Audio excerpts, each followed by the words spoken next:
be phenomenal using some Jay Rieger spirits. And anytime Andrew, like, it's always fantastic and quick. Like, it's Cody. You're making this sound like I'm part of the problem. No, you're fine, but you have to admit there's a step up, a big step up. So here's the problem. When we have what is his title? The National Beverage Director from Jay Rieger and Co. coming in the 1 o'clock hour today. I'm not too embarrassed to admit that he is a better bartender than me.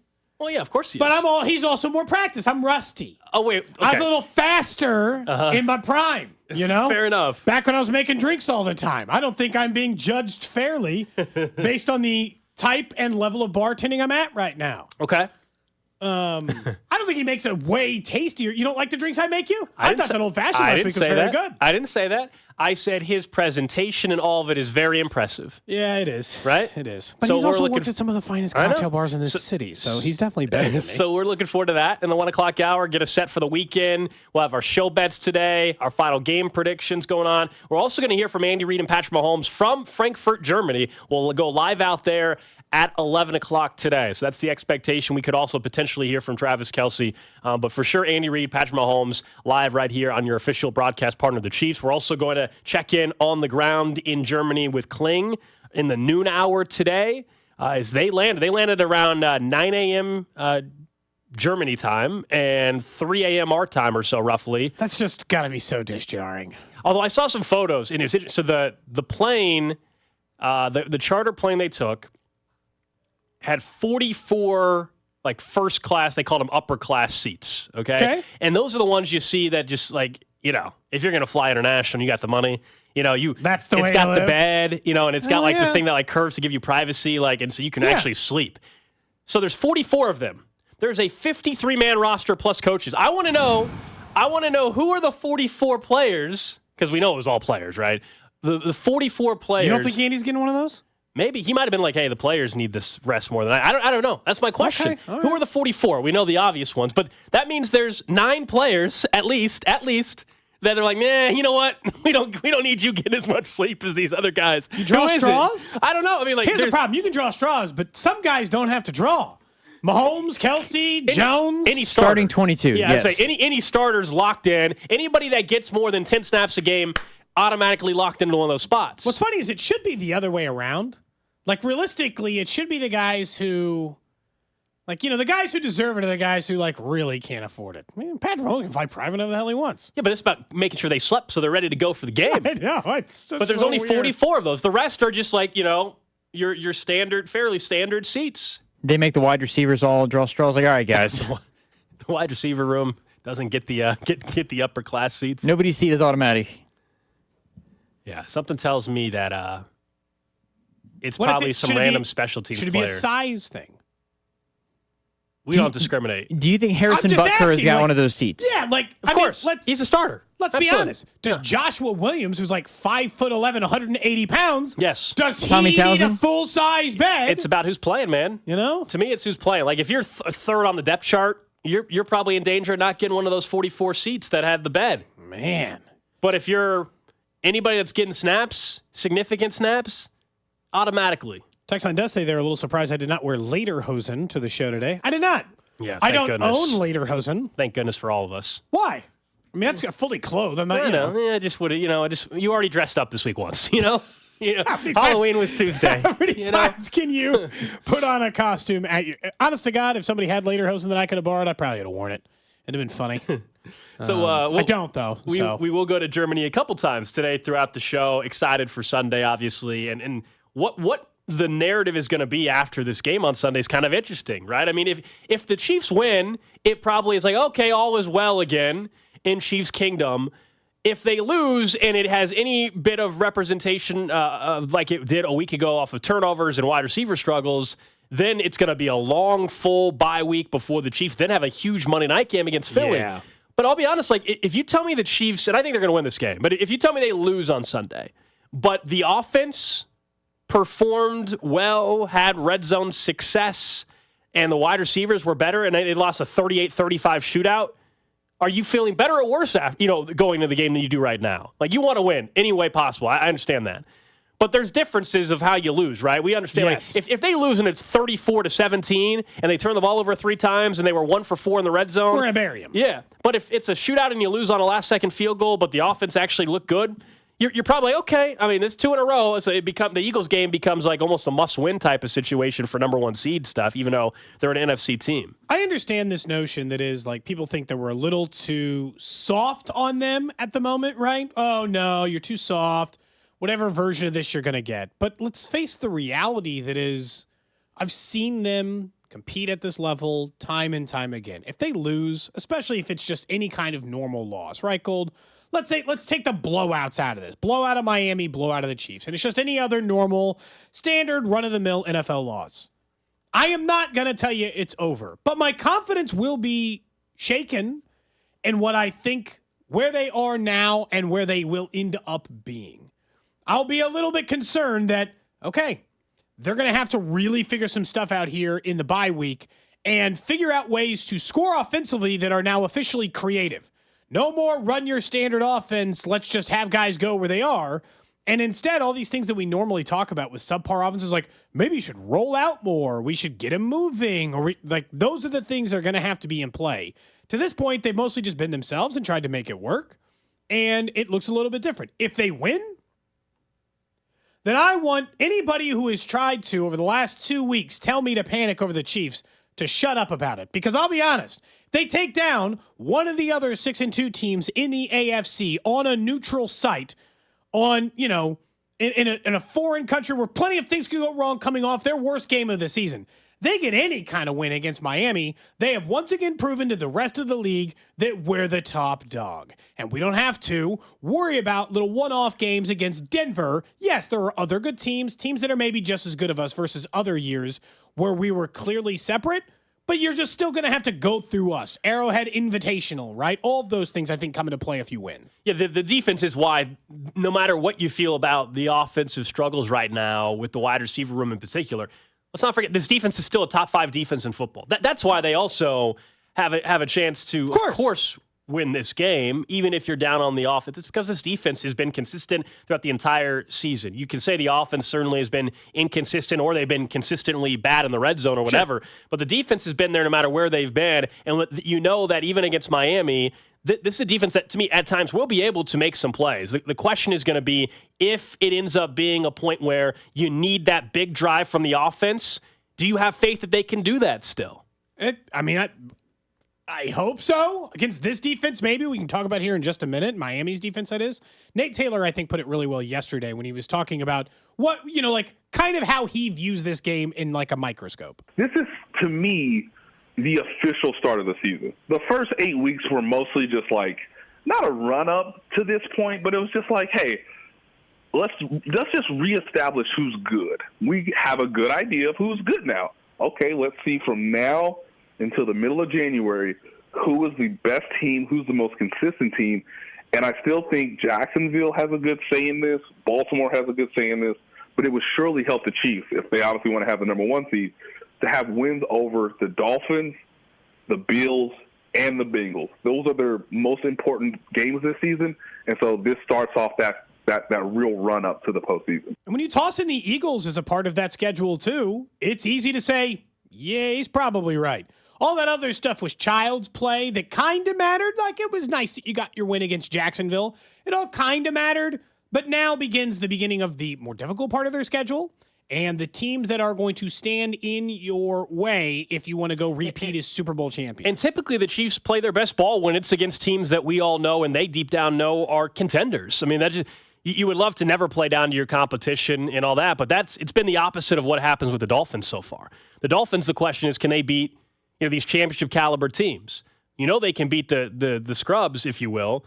The Chiefs at times have shown that sometimes it's the opponent that they don't take maybe as seriously that they struggle with. And they took Denver seriously. When it's the big boys, usually they play some of their best football. We've referenced it all week long. Go back to last year, what they looked like with the Niners after a bad loss. Prior to that, the Bucs.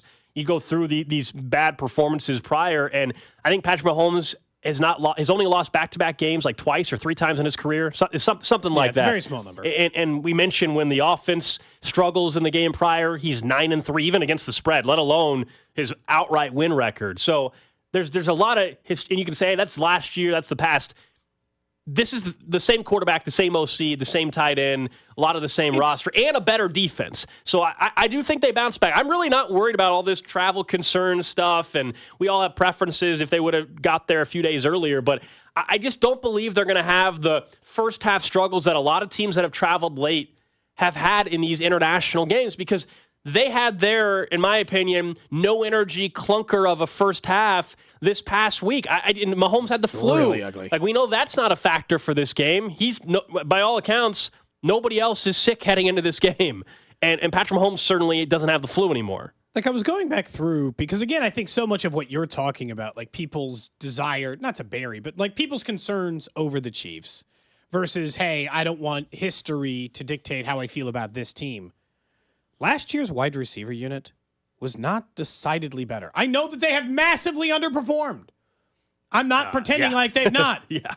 But Juju Smith-Schuster was the second best wide receiver on this team, absent Travis Kelce. Travis Kelce's still him. So 933. That's what he had. Do you have just like, do you know who the next receiver was? It was Last MVS. year? So there was Juju 687. Smith-Schuster, MVS. How many yards do you think for the guy after those two? 480. 315. Oh, is that McCall? Justin Watson. And then McCall? Yes. Then McColl at 297, then Sky at 250, then Tony at 171. If you're not including Noah Running Gray, backs, who's yeah, going to finish a running backs. yard, running backs like Jerick McKinnon and all these Gotcha. other things. It's not a decidedly worse wide receiver unit. It's probably about the same. If it's worse, it's by a little, where maybe 3, 4, and 5 options are slightly improved over last year, but obviously number 2 in Juju Smith-Schuster is a dip down halfway through the season. Are we sure by the end of the year that Rashee Rice won't be as good of a weapon for this offense as Juju Smith-Schuster was at the end of the year last year? Because I'm not. I'm not willing to say that by week 18 that there won't be something comparable. This week is interesting defensively because we've talked about Denver's defense and Chicago's defense and some of these other ones where we expected points. You should be expecting that same thing against Miami. Their defense, and I'm not going to sugarcoat this, it stinks. Like, it is a bad defense. They are 25th in the NFL in points per game allowed. That includes them getting to play New England twice, one of the worst offenses in the NFL. Bottom 7, by the way. The Panthers, bottom 7 offense. They're actually, New England is second to last. The Panthers are third to last. The Giants, who they've also faced, is the worst offense in the NFL. And Denver, managing to pick up the slack at 18th. Those teams combined against Miami, only average 18.2 points per game. That's 5 of their 8 games, and they are still 25th worst in the NFL. That's because against the only good offenses they faced, Eagles, Bills, and Chargers, they're allowing 37.6 points per game. I know the Chiefs are just outside that in points per game right now. That's the company they've kept all season long. Those are not teams who are the number 1 scoring offense. Those are the teams that are the number 4, 6, and 7 scoring offenses you can score. in the NFL. You can score on this defense. This is the other interesting part of the game as a whole. If you're trying to figure out, is it going to live up to the idea that this is going to be a high-scoring, high-flying offensive game? The total for the game is sitting at 50.5, and the only other times that you had 2 offenses like that in international games, like anywhere ranking where you're laying out what they give up, but also what they score. The other 2 international games ever that have had that coming into a game, both went over 60 points in those games. It's only happened 2 other times. It's the third time in terms of the same criteria of team going in. I wonder if, I want the shootout in a way. I think that's fun. It's entertaining. It's 8:30 in the morning, for crying out loud. So let's have a fun, entertaining football game, not a snooze fest. But at the same time, for the Chiefs, with how their offense is performing, but also how good their defense is, if this game is in the 20s, low 20s, that's favorable to Kansas City by all accounts. I know that's ass backwards, frankly, from where we've been. Normally talking about this team over the last 4 years. Hey, man, no, play this thing in the high 30s. See if they can catch you. I don't think that's what you want this Sunday. I really don't. From an entertainment standpoint, sure. But if you're what's the best scenario to win? The Chiefs, 27-24 probably? I think 24-21? Right now with the way the offense has struggled at times. But more importantly, I actually think it's about what the defense has done. The reason why this team might be a little bit lower scoring, I believe in this Chiefs defense. They have shown us everything. Even this past week against Denver where they lost, it was a 14-9 game. Yeah. And then they were set up with like a 5-yard field, the Broncos were, because of the muff punt by McCole Hardman. So to me, this is a game where, yes, you're right. There's something to be had there, I think, defensively for the Dolphins when you look at what the Chiefs can do. And you laid out Panthers, Giants, some bad football teams, but against these contenders, the Eagles, Bills, heck, throw the Chargers in there, it's 37 points per game. So, yeah, I think there's some opportunities there. I just think game script-wise, if you made me pick high-scoring 38-35 game or low-scoring 24-21, which one equates to a win more likely for Kansas City? It's the 24-21 game. I think I understand, like, if you're making me choose between the two from a winning perspective, at this point, because of the Chiefs' defense, I probably have to go the other way, because then at least you are frustrating the more successful part of their offense. So you're like, okay, that's objectively a good thing, right? Kansas City does have the second lowest passing yards allowed per game this season because they've held Russell Wilson to 96 and 112 yards is probably part of it. But they are part of the defense as you would expect. The top 5 teams are Cleveland, Kansas City, Baltimore, Dallas, and the Jets. Miami, in those 3 games that I referenced, they're giving up like 340 yards passing per game in those. The only reason we're not discussing Miami's defense is like they are essentially reincarnation of the 2018 Chiefs is because they face some bad teams on their schedule. That's it. Otherwise, you'd be bearing their defense as being just as bad. Now, they got Jalen Ramsey back. Maybe that'll improve it. Interception last week. He did, and it was almost took it back to the house. I know his coach gave him kind of a hard time because he said he had promised pick 6 or whatever. Yeah, he'd promised a pick 6 and didn't get it. But they are just not a good defense, which will be again frustrating because the Broncos defense hasn't been good all year. And if all of a sudden we're having the same conversation with this is a team who can't get that done against a bad defense, yeah, maybe we'll be having a conversation, Gold, a frustration over the lack of ability to do it, but there's just very little to like about it, other than the fact they get sacks, I guess. One thing I didn't realize when we looked at this game, we've talked so much about Tyreek Hill, understandable, but the quarterback matchup, and I didn't realize there's actually some historical significance to this. Between Tua and Mahomes? I know. Tua? And you're like, if you said Mahomes and Allen or Burrow. Right. None of us consider, wow, Mahomes, Tua. Like, I don't think is the promo for NFL Network, Mahomes, Tua, Germany. No, it's probably Tyreek Hill, Mahomes, and it goes on from there, right? Like, but Patrick Mahomes and Tua is the first matchup between the reigning Super Bowl MVP, Patrick Mahomes, and the current leader in passing yards and touchdowns in the league. Right now, by the way, that's Tua. It's the first time that's happened since Brady and Manning when they faced off in 2007. Oh. Now, I know it's a specific scenario, but still, none of us believe this is going to be some like premier QB rivalry, right? Yet, what we're seeing from a that only happens this often? Yeah, and it was Manning Brady, too. Well, I'll be honest. I am not, maybe you guys are, I'm not currently viewing Mahomes and Tua as Manning Brady. Yeah, you think? Not at the moment. But is it a better matchup than we think, I guess? Just doesn't have the name cachet? None of us think Tua's a top 5 quarterback, even though he's playing like one right now. That's what's tough. Is that you could make an argument that Tua is a top 5 quarterback when healthy and on the field. You can make that argument. Man, it's kind of hard, isn't it, to make that argument?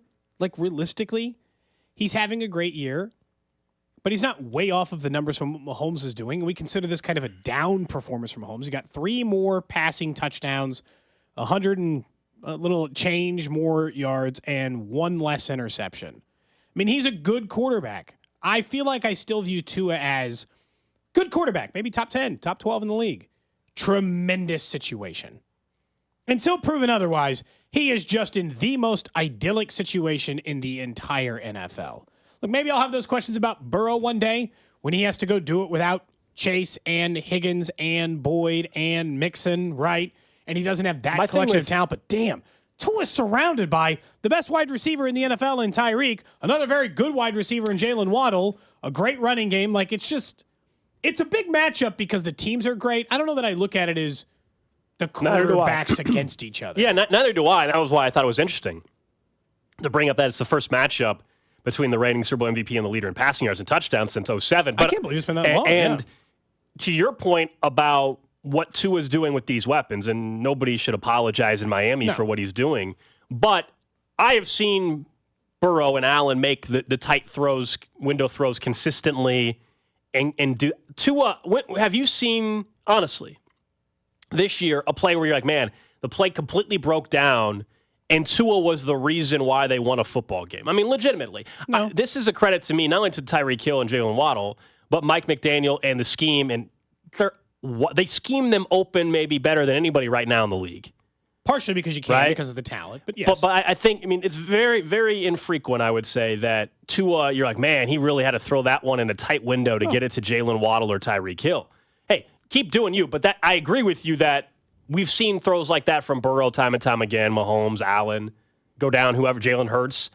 Haven't had to see that a whole lot from Tua, and right now they don't have to apologize for it, but if we're talking about the elite quarterbacks in the league, Tua's not in that category for me. But right now, he has the third best odds to win MVP, and if he stays healthy, he's going to be in the race for MVP the entire season. If you look at the history, too, of just Tua, and part of it is due to injuries, but not that he's unproven, but, Josh Allen's won playoff games. Joe Burrow has been to a Super Bowl. I feel like those guys, they pop off a list of quarterbacks, if you will, more than a Tua, because he hasn't had that playoff success, partially due to the injuries, of course, as I just said, but, that I think is part of the reason why this isn't, portrayed as such a great quarterback matchup compared to, Mahomes and Burrow, Mahomes and Allen, and others.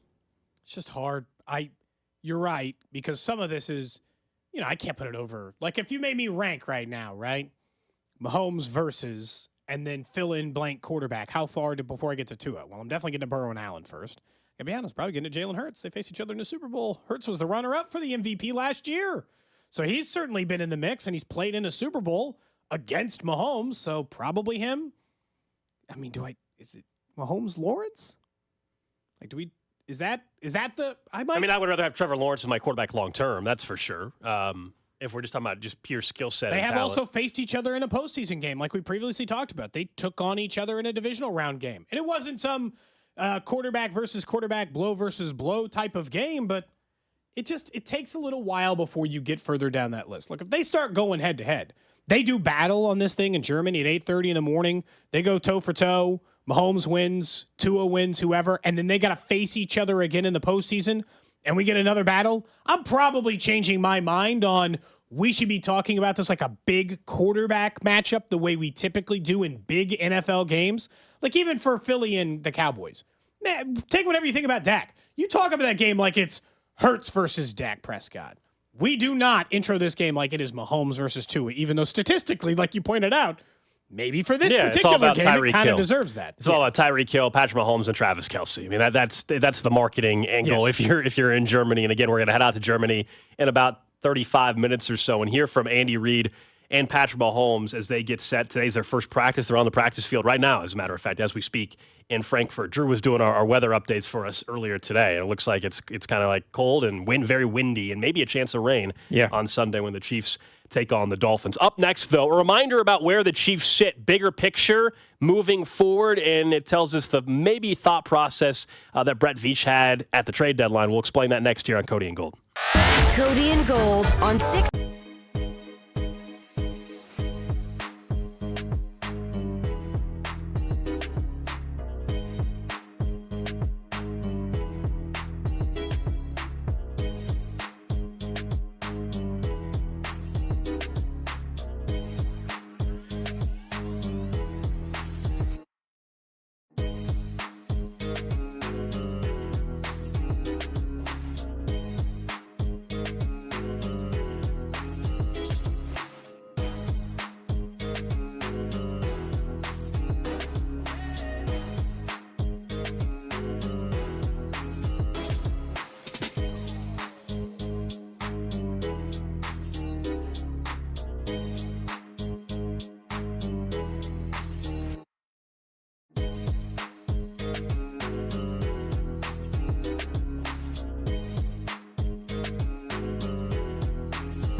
He's at practice right now, and we'll check in with him and get his thoughts on how things are going so far in Germany. Of course, pregame coverage starts at 5 a.m. our time, 5 a.m. on the Chiefs radio. You getting up at 5? Watch that pregame coverage? I will not. Good news, spoiler, behind the scenes, the betting segment I do, recorded, not live. Will not be calling in live at 6 o'clock in the morning or anything like that. No, that'll be recorded Saturday evening and sent in. Lazy. I can promise you do that. Do it live, you know? That'll be it's a big game. That'll be recorded. By the way, it's recorded every week. So, what time do you wake up on the weekend? On Saturdays, because I Let's say have a Sunday. Let's say a day you don't have a show to do. The dog doesn't let me sleep past 8. Okay. Yeah, about 8. Drew feels like he's still like a 10:30. I'm hey, if I didn't have a dog, it would be 9:30, 10. Yeah. Drew, what time, Drew, do you wake up on a Saturday or Sunday morning where you don't have to be anywhere? If I don't set an alarm, I wake up now probably at like 7:30 or 8. I think my body just gets me up then. I can go back to sleep easily, but I wake up at 7:30 or 8 now. Sometimes do you go back? How often do you go back to sleep? Try to get that like 9, 10 o'clock time. Normally, if I don't have anywhere to be on a Saturday, I will sleep until 9:30 or 10. I will go back to sleep. I get kids. I got no choice. I just get up at 6:30 regardless of 6 or 6:30 regardless of the day. If I sleep till 7, it is I've really slept in. College football games don't start until 11 at noon in the case of Sunday. You know, can sleep in a little bit later The only way that the only way that I'm in bed at 10 a.m. is if I'm in Vegas and you were out late and you got the blackout curtains and you did it's like 11:15 and you're like, well, this is how this. And you're just there for 2 days, 3 days, and that's how Vegas goes. I've officially hit the I'm waking up like 3 minutes before the alarm every day person. Oh, you're really? Yes. Oh. Consistently. It is. I don't know what happened, but my body. I've been waking up at too similar of a time for too long that now my clock's just like it's time. Yeah, I think some of it is right now too. And we fall back on Sunday. A reminder for everybody: we fall back, but right now it's still dark. You know, it's pitch black still at 7 a.m. Yeah. Pretty soon it'll be light will start coming through the bedroom window if you don't have the blackout curtains around 6:30 or so in the morning. So anyway, we'll go out to Germany coming up in just a little bit. There is one bigger picture situation that puts the Chiefs in a good spot going forward, other than just simply having the best quarterback in football. But there's some financial decisions that other teams that we consider to be contenders now and maybe in the future are going to have to deal with. We've seen the Chiefs navigate their cap and win a championship like they did last year. And are in the middle of navigating it. Still have a lot of very high-priced players, including Chris Jones, on the final year of a very expensive deal, Gold. I think that you and I have both had to take some arrows from Chiefs fans saying, hey, you're defending Brett Veach too much. Because, look, I'll be honest with you, he's, at the moment, he definitely screwed up in the Sky Moore pick. There's almost no doubt about that. And looks like maybe probably should have saved the trade for Tony. Although I can have a roundabout argument of, would I make that trade again in a vacuum because of the play he made in the Super Bowl that eventually helped him win it? Maybe. He always has that play. Maybe. But I think for anybody who needs a reminder that you are in good hands with Brett Veach, take out just the player perspective, in which he's done very well in the draft, absent a couple of players we just mentioned. The other teams around the league are handicapping themselves in a cap situation that is going to benefit Kansas City for years. The only team in a better cap situation do you consider a major contender with the Chiefs right now is Cincinnati. That's it. And the only reason, and Drew could probably express this because he's a Bengals fan, the only reason they're currently in that situation is because it hasn't caught up yet. Just give it about 18 months, and then Cincinnati will have to figure out a pretty good way to handle their cap situation too. As in when Burrow's cap figure goes up, they pay Jamar Chase. They have to pay another wide receiver besides T. Higgins, because T. Higgins is still cheaper than just like a number 3 wide receiver on the open damn market costs. If they have to pay offensive linemen or anything else, or defensive linemen or all those But go things. through some of these other teams. The numbers for some of these are mind-boggling. Prepare yourself. Jacksonville still has a quarterback who's dirt cheap in Jacksonville. They have $7 million less in cap space in Kansas City next year. And then here comes the real bad. Denver, the only team in your division, they are minus $20 million in cap space going into next year. Miami, $35 million over the cap projected right now into next year. The Chargers, $44 million projected over the cap next year. San Francisco, right? You want to go to the NFC? $13 million over the projected cap. All the teams, it doesn't matter. Baltimore has $20 less million in cap available spending. All of these teams, except for Cincinnati, is in a worse cap position, especially in the AFC, than you. And they are firmly in the middle of some massive deals. They are paying Chris Jones a lot of money. They are paying, I'm trying to remember who else now. Oh, obviously Patrick Mahomes, Travis Kelce, those guys are at the top end of the market. And then, guys they had to pay, like Jawan Taylor and others. They are still in a better cap position than most any other team in the NFL, especially when you consider they are contender. Well, every other team above them next year, by the way, is a bunch of teams who are not contenders except for maybe Detroit and Cincy. Right. For me, it's the fact that I've seen this organization go to a championship and win one while dealing with the cap restrictions that a quarterback making the kind of money you have is. And that is why when we have these discussions and there is no perfect 53-man roster and we're all frustrated that, yeah, of course, it would be great if they had a legit number one wide receiver that they were able to go out and either retain or pay and all that. This is why the draft is going to continue to be so vital for this organization. But they aren't going to have a perfect 53 when they've got money allotted in certain areas. And the great thing, though, I think as much as people can be critical at times for Brett Veach, he's built a championship caliber team and won it twice. I haven't seen that Cincinnati's made it to the Super Bowl, but I haven't seen them win one, and we haven't seen them have to do it with the cap restrictions yet. Buffalo, they missed out on the rookie deal opportunity with Josh Allen. Now their job is tougher. This is why you take a look like Jacksonville. Trevor Lawrence isn't making the crazy money yet, but Jacksonville's a little bit interesting. On the NFC side, Jalen Hurts just got his new deal, but the numbers haven't kicked in. Right? This is a big reason why the 49ers, I know they've lost 3 in a row now, but they've spent a ton of money and they continue to trade assets because right now they have a quarterback in Brock Purdy while he's come back down to earth. He's on a rookie contract. That's why they can pay Deebo Samuel and Christian McCaffrey at a running back position. They can pay a position that you should never really pay. They can do it because they have a quarterback on a rookie deal, and Christian McCaffrey is a little bit different than every other running back on this planet. Buffalo is kind of a perfect example of that because they kind of embody where these other teams are, including Miami. Say, hey, how many players are paid over $10 million for Buffalo next year? 9. 9 currently scheduled. So you got to make some decisions. Tre'Davious White, Matt Milano, Allen, Dawson Knox. More players than you would think are making over the figure that you think. For the Chiefs next year, 6. And some of those guys you can make a call on depending on what you want to do. One's MVS. You're probably not going to pay him, right? All the flexibility in the world. Mahomes is the only Mahomes and Tooney are the two high-priced players for next year. Travis Kelce still makes almost nothing, $15 million a year. They are just better at handling their cap situation. I understand you could be like, well, they have more holes to fill.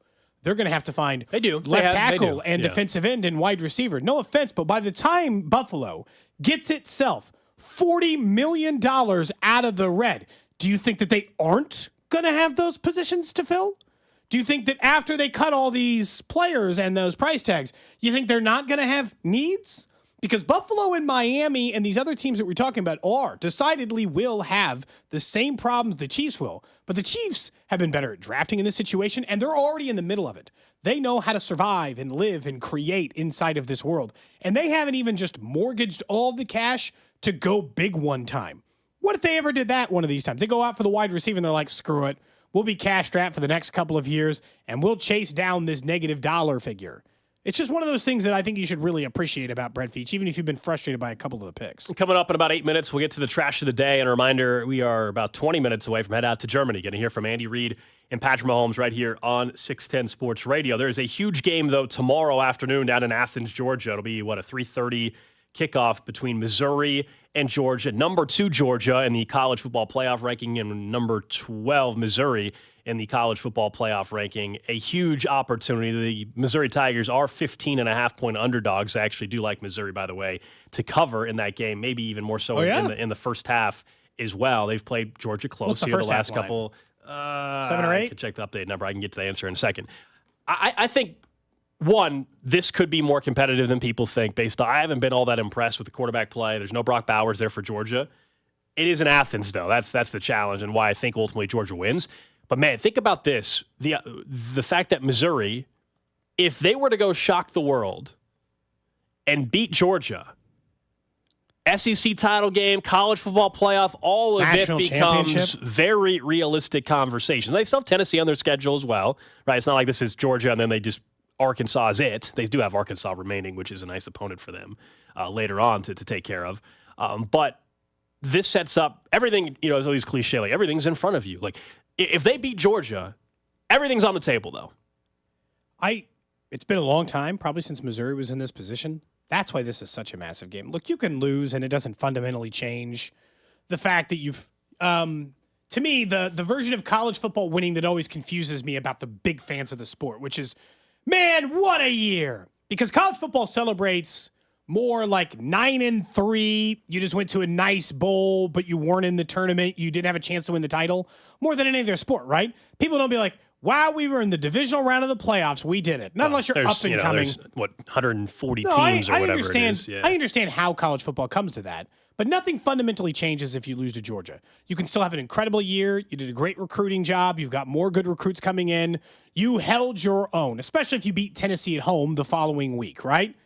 But, I mean, if they win, Missouri has to be considered, I don't know, one of the top 10 teams you would think about for the college football national champion. Well, dude, they're already ranked 12th. Yeah, I mean, they would be, they'd probably vault to number 7 or so in the country if they were to pull off this. By the way, 8.5 first half is the spread. I could do kind of like that. If they beat Georgia in Athens, then they should be thinking national championship. I know that you can't look that far ahead because you still got Tennessee, Florida, and Arkansas remaining on your schedule. But if you can beat Georgia at home, you can beat anybody. Correct. Like you can beat anybody in the country, and you should be feeling that way. And at least Tennessee's at home, and then you'd be pretty good favorites in each of the last 2 games of the SEC schedule, playing an SEC championship game and have a real chance at literally doing whatever you wanted. Lose this game, and maybe you have to turn down Kansas in a bowl game. I don't know. You think they'll play them this year if the opportunity comes? They're going to have really similar records and be in similar level bowl games if they lose to Georgia. But what if there's a volleyball game the same day? They clearly can't have multiple athletes. It was basketball. But what if I was being a smart ass about it. But if it's, clearly you can't have 2 athletic competitions in the same day. They just can't do it, I'd love them to play each other. That'd be the ultimate. That'd be incredible. Fun. Yeah. I just didn't think Missouri. I didn't think this late in the season, 3 games to go, we would still be having these conversations. But to beat Georgia in Athens, you have to be borderline perfect. That's the issue they're going to have. Luther Burden can't have one of his quiet games. He's going to have to go off for 150 or 170 yards against a very difficult defense. And yeah, you're right. They're going to have to prove that they've got the better of the 2 quarterbacks in this situation, which maybe people didn't think was plausible going into the season. Because I think Brady Cook is the better quarterback. Yeah, I do too. Absolutely. I do too, but he's got to play like it. Yeah, I understand that. Like now, we definitely feel it. Going into the season, I don't know. I haven't been questions about. Maybe I've leaned into the Auburn game a little too much. I watched other Georgia games, but that's the one that just stands out for me so much. And now without Brock Bowers, Georgia can be had. I don't think they're going to lose. But that's why I think Missouri stays within 15.5, and I definitely think in the first half they can stay within 8.5 points, which is what it takes to cover in the first half. I think this could be a 6 or 7 point game at halftime. And if that happens, then who knows? The way that they win, I think, is if it's more of a shootout. I think if it's a lower scoring game, and they go up and down. Well, yeah, because if you, I want to say that, but also I feel like if it's a lower scoring game and the defense has to, and the offense, you'd rather the offense have to make a play than the defense have to make a stop, I guess. But I think the best shot for them to win is for it to be a little bit more of a barn burner type of game than a 20-14. The defense is stifling Mizzou, and you got to get one drive out of Brady Cook when he hasn't been able to do anything all day. What's funny is that's how they almost beat Georgia last year. Yeah. It was a knockdown dragout. They kept Stetson Bennett down. Brady Cook was fine, I guess. No, they should have won the game. They should have absolutely won the game. Probably should have. That was in Columbia, too. Yeah, that makes it tough. It's in Athens, which is obviously that's my hang easy place to play. Like percentage chance, I think they beat them 10. A little bit later on in the 10%. show, we'll get to the other 2 local schools in action during Drew's weekend slate. We know K-State's down in Austin. I think a really nice opportunity. This is a great weekend for the locals. I think the Wildcats are going to go to Texas and win this weekend. We'll talk more about that. Obviously, KU up in Ames taking on the Cyclones. Trash of the day. All right, let's get to it before we head out to Frankfurt in about 15 minutes or so. You thought Drew and I made a big fantasy football trade yesterday. We did. We did. I think that Drew got the worst end of that deal, but sure. I offered him a certain package. He countered. That's his decision. I ended up with Christian McCaffrey in our Cody and Gold Guillotine League. That's not what I want to talk about, though. But that was a big trade. It was a big trade. You may have seen this went viral yesterday in the Reddit channel, Fantasy Football Advice. It's a real Reddit channel. It's a real post. The headline reads, "Guy in my league is offering Tony Pollard for CMC, and I get to bang his wife one time." That's the headline. It says, trade help. Excuse me? Trade help. Guy in my league is 3-5. Desperate to turn his team around and needs more consistency with running back. He sent me a text saying he wants CMC, but there's not really anyone on his team I want. In parentheses, I am currently 7-1. I don't need to make any changes. He went on to say, he said I could have sex with his wife one time if I accept the trade and it goes through. And then it went on to say, honestly, it's pretty tempting since she has blank, blank, blank, blank, blank. And I've also... That's a lot of blanks. And I've always fantasized about her. Someone went on to say, is it worth throwing my chances to win the ship out the window for a chance to have sex with his wife? That's a bold trade proposal. I'll tell you what. How much is on... I guess there's a couple questions Your trade's here. not looking so bad all of a sudden, Drew, by the way. Thank you. Did you not ask for enough? I think there's some questions within this. How big is the prize pool in the league? I mean, this is a valid question I have. Are we are we talking thousands of dollars on the line here? Or are we talking, it's only you win $200? Legit question. This matters. And, how's this setup going? Does the wife know? How's this all working out, you know? You just got to pass. You tell me, Cody. You just got to pass. This is a no-go situation. I'm Also, with you. if she's willing to have sex with you just to improve his fantasy football team, she might still just be willing to have sex with you. I don't want to say Correct. for sure, but if she's willing to, help him get Christian McCaffrey for some, some fantasy football trade, I feel like there might be another opportunity. That's all. That she's, that they might be more, they might, have pineapples at their house on the weekend anyway. And there might be some other opportunity to explore this possibility. This would have been prime for What's Your Fantasy, which we did earlier in the week. I mean, this is an intense What's Your Fantasy question. Someone's right, though. The commissioner, does he immediately reverse the trade if he finds out the deal wasn't held up on one end? When does this deal have to be consummated or whatever? Immediately. Yeah. It's a fantasy football That's trade. what I'm saying. There's So, no what's the arrangement we'll get you here? in 6 months. That situation's no good. If you accept this trade, that day or the next couple of days before the deal's done. That's what I'm saying, though. It's a bye week for Christian McCaffrey. Do you have through the bye week to do this, or do you set it up how you just knock on the door I'm here to finish this trade. Come on in. It's time. Oh man. I mean, Here's the problem, because people will do anything to win a fantasy football league. This feels like one of those like in the movie situations, right, where they just two people are held hostage and they make them walk to the vehicles safely at the same time. You got to find a way to make sure these things happen at the same time, because if either person disagrees before or after this act, there's a problem.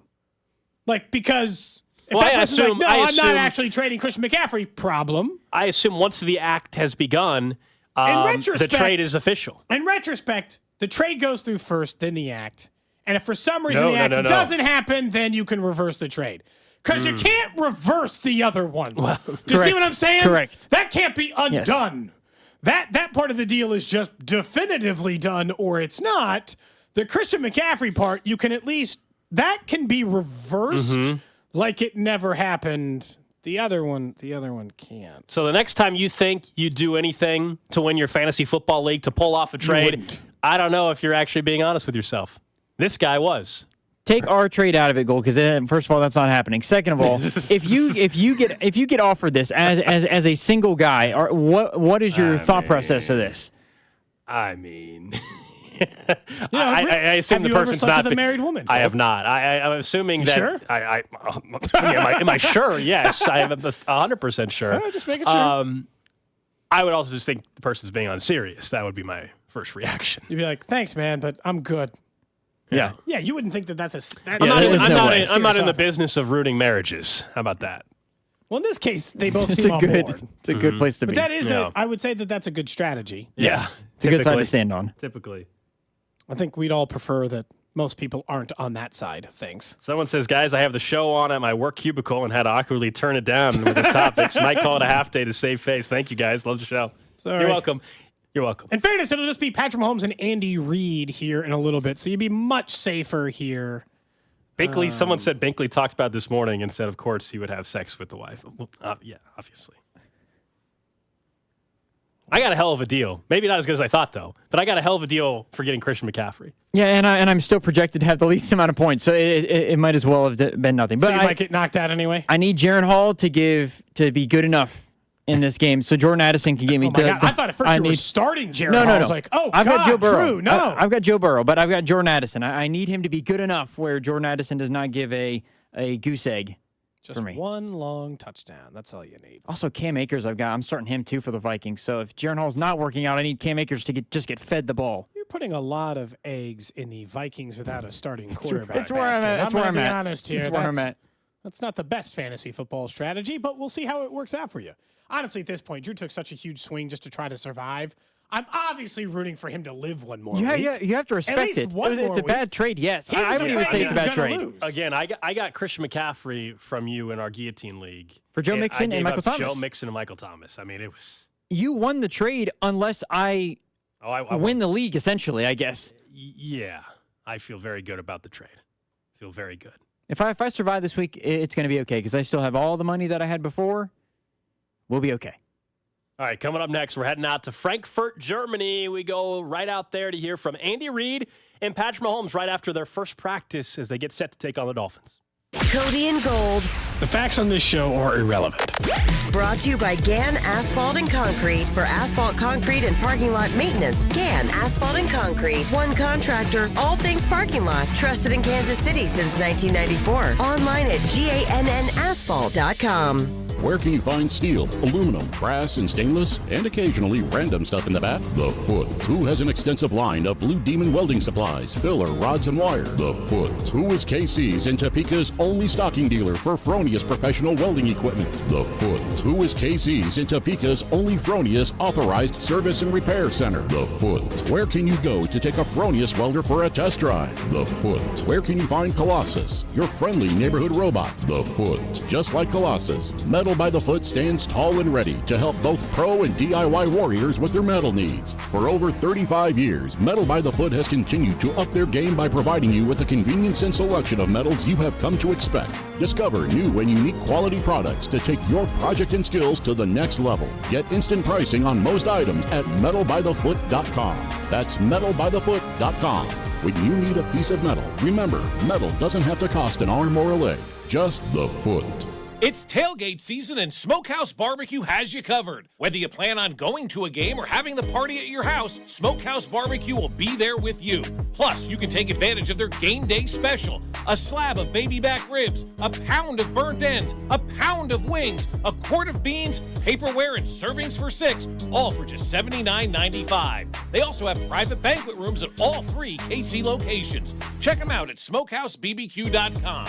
It's Smokehouse Barbecue. Diabetes, high blood pressure, anxiety meds, everyone's on them. If you're a 50-year-old male, maybe a bit porky, and you may even have type 2 diabetes, $1 million of term insurance may only cost you about $200 a month. Call Term Provider. Speak with Big Lou at 800-700-6898. Big Lou will find a term life policy for you even if you have type 2 diabetes, are overweight, or have high blood pressure. Term Provider has helped thousands of people like you who think they can't afford term life insurance. To buy $1 million of affordable term life for you, all you need to do is call Big Lou at 800-700-6898. Lou will make sure the scales are tipped in your favor. Call 800-700-6898. Big Lou will answer your call and work to fit you into a term life policy that you can afford. Remember, Big Lou's like you. He's on meds too. Call 800-700-6898. 800-700-6898 or biglou.com. You're always better with a roof from JR.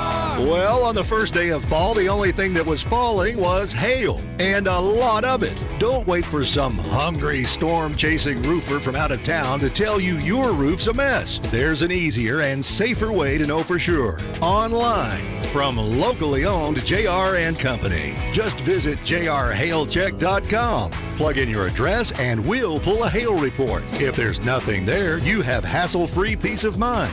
And if it looks like you got hit, we'll come out and do a free inspection and help with any insurance claim. Veteran-owned, JR and Company will never try to sell you a roof you don't need. But if you do need a new roof, remember, a roof from JR comes with a lifetime workmanship warranty. Just visit jrhailcheck.com. Always better with a roof from JR. Visit jrhailcheck.com. My dad has a cold, but also has high blood pressure. That's why I got him Vicks NyQuil High Blood Pressure for fast, powerful nighttime relief. Unlike some ordinary cold medicines, it's specially formulated for people like my dad. NyQuil High Blood Pressure is sugar-free, alcohol-free, and decongestant-free. Vicks NyQuil High Blood Pressure. The nighttime sniffling, sneezing, coughing, aching, fever, sore throat, cold, and flu for people with high blood pressure. Like my dad. Medicine. Use as directed. For the ones who get it done, the most important part is the one you need now. And the best partner is the one who can deliver. That's why millions of maintenance and repair pros trust Grainger, because we have professional-grade supplies for every industry, even hard-to-find products. And we have same-day pickup and next-day delivery on most orders. But most importantly, we have an unwavering commitment to help keep you up and running. Call, click Grainger.com, or just stop by. Grainger, for the ones who get it done. I think we're lost again. Wait, what does that sign over there say? Caution wildlife crossing? No, next to it. If you are 60 or older, you may be at increased risk of serious consequences from RSV, respiratory syncytial virus, compared to adults younger than 60. Ouch, I didn't know that. Not all dangers come with warning labels. Talk to your pharmacist or doctor about getting vaccinated against RSV today. RSV vaccines, including Pfizer's, are available. Learn more at bewareofrsv.com. Brought to you by Pfizer. eBay Motors is here for the ride. So minivans, sedans, JDMs, roll out. Go ahead, feel your engine. Admire that perfectly installed exhaust. Your vehicle's moving along this freeway like it was made from fresh installs and a whole lot of love. And with eBay Motors, you get over 122 million parts to keep it running. And with eBay Guaranteed Fit, they'll be the perfect fit every time. Plus, at these prices, well, we're burning rubber, not cash. Keep your ride or die alive at ebaymotors.com. Eligible items only. Exclusions apply. For the ones who get it done, the most important part is the one you need now. And the best partner.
Joke there, but like it won't.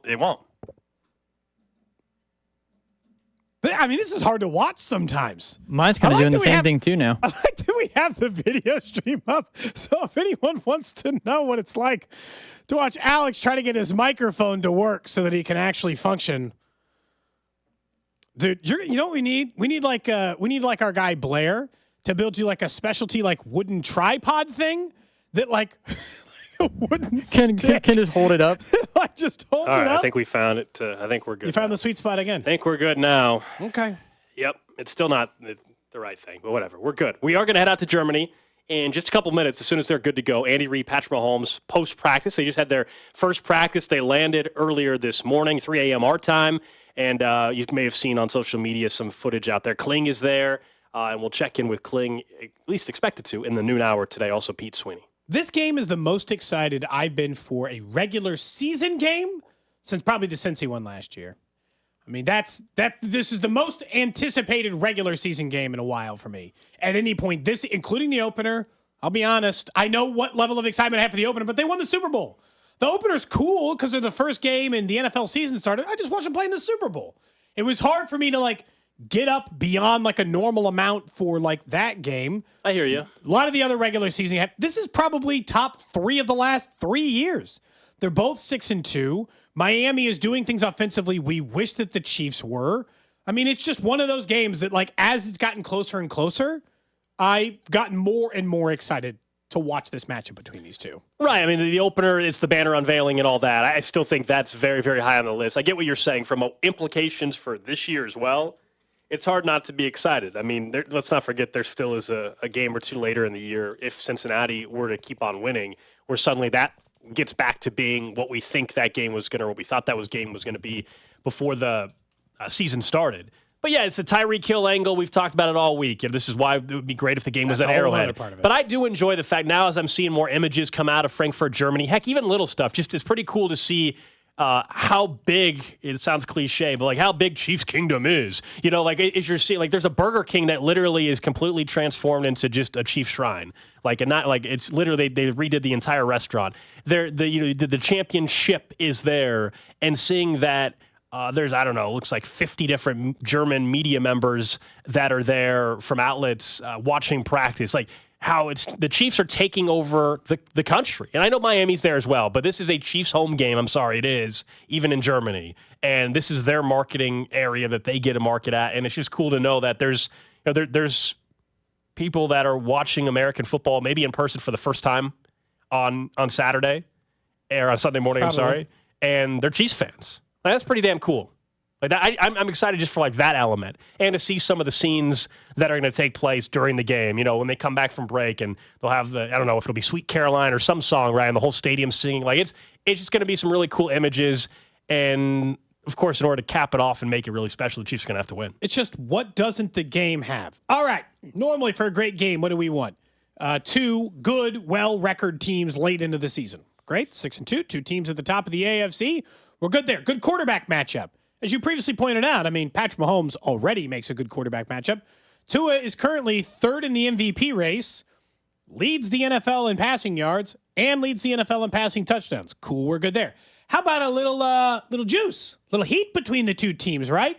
Well, we don't get to they're Cincinnati and they're the Chiefs and they just played each other in the AFC title game stuff, but we get the Tyreek Hill angle. All right, let's go out to Frankfurt, Germany, and hear from head coach Andy Reid. Injuries for you.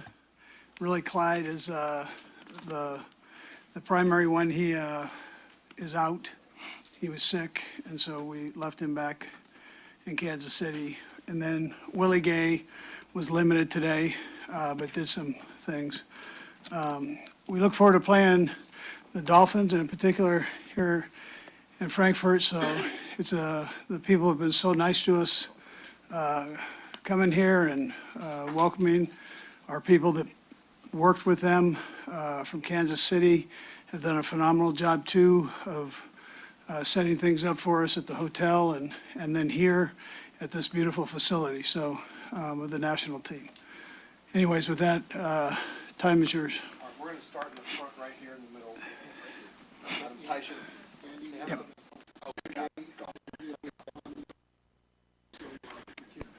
Yeah. Willie didn't. And then we'll just see about Sunday. Willie's making progress. So he was able to do some stuff today, and he is making progress. And Richie James, any chance he's up on Sunday? We'll see on that, just how that goes. We'll go right here, man. No, right, yes. What do you consider most fun about playing in your? Yeah, well, we get to play a great football team in the Dolphins, and being in front of the fans. I think the fans in Germany are passionate about the game.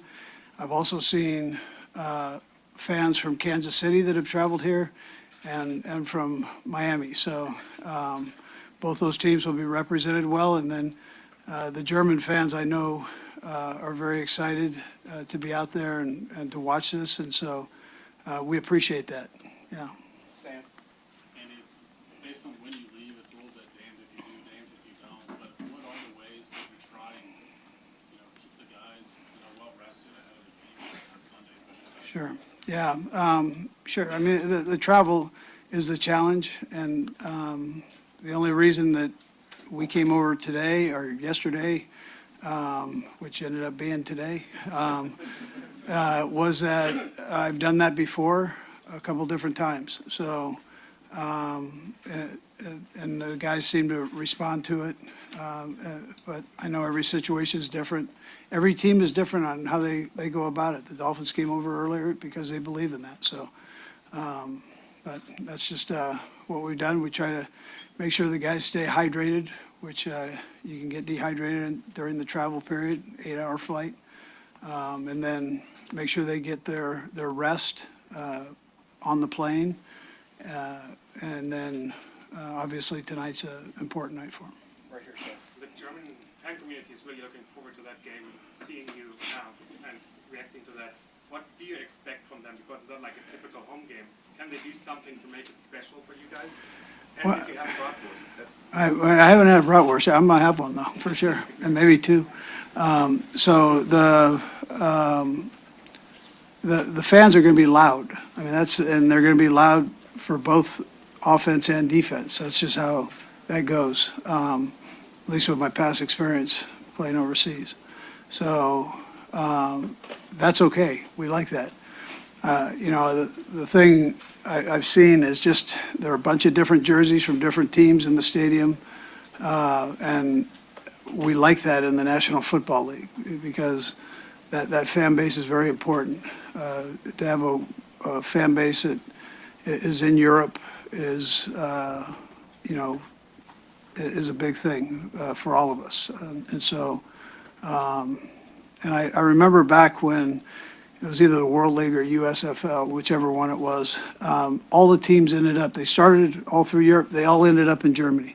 And that's because of the fan base and the passion that the people in Germany have for football.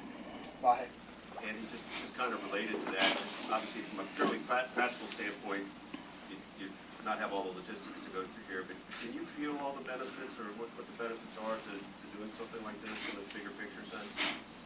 Well, I'd tell you yes, Vi. I mean, it's you see what's happened with basketball, you've seen what's happened with baseball, and over the years you've seen this grow in the National Football League, and so I think I'm passionate about football, and so and not that I don't like the other sports, but I'm passionate about football. That's what we do, and so to see it be potentially worldwide that's a great thing.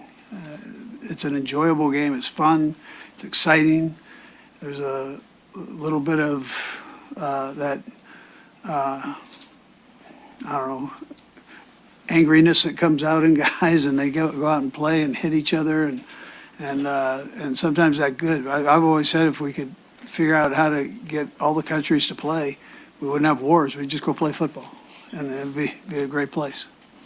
Coach, just one football question on this question as it relates to Chiefs fans traveling. Does it ever surprise you about the amount of fans that you have traveling, whether it's a home game or visiting, especially overseas? And then secondly, what have you seen on film? We know what the offense can do, especially on the defense, but what does their defense do that will give you something this weekend? Yeah, so we think we have great fans, and we love the fact, coaches and players, that they travel, and that's a great thing. And they do it everywhere throughout the United States, around the world here. So it's a neat thing.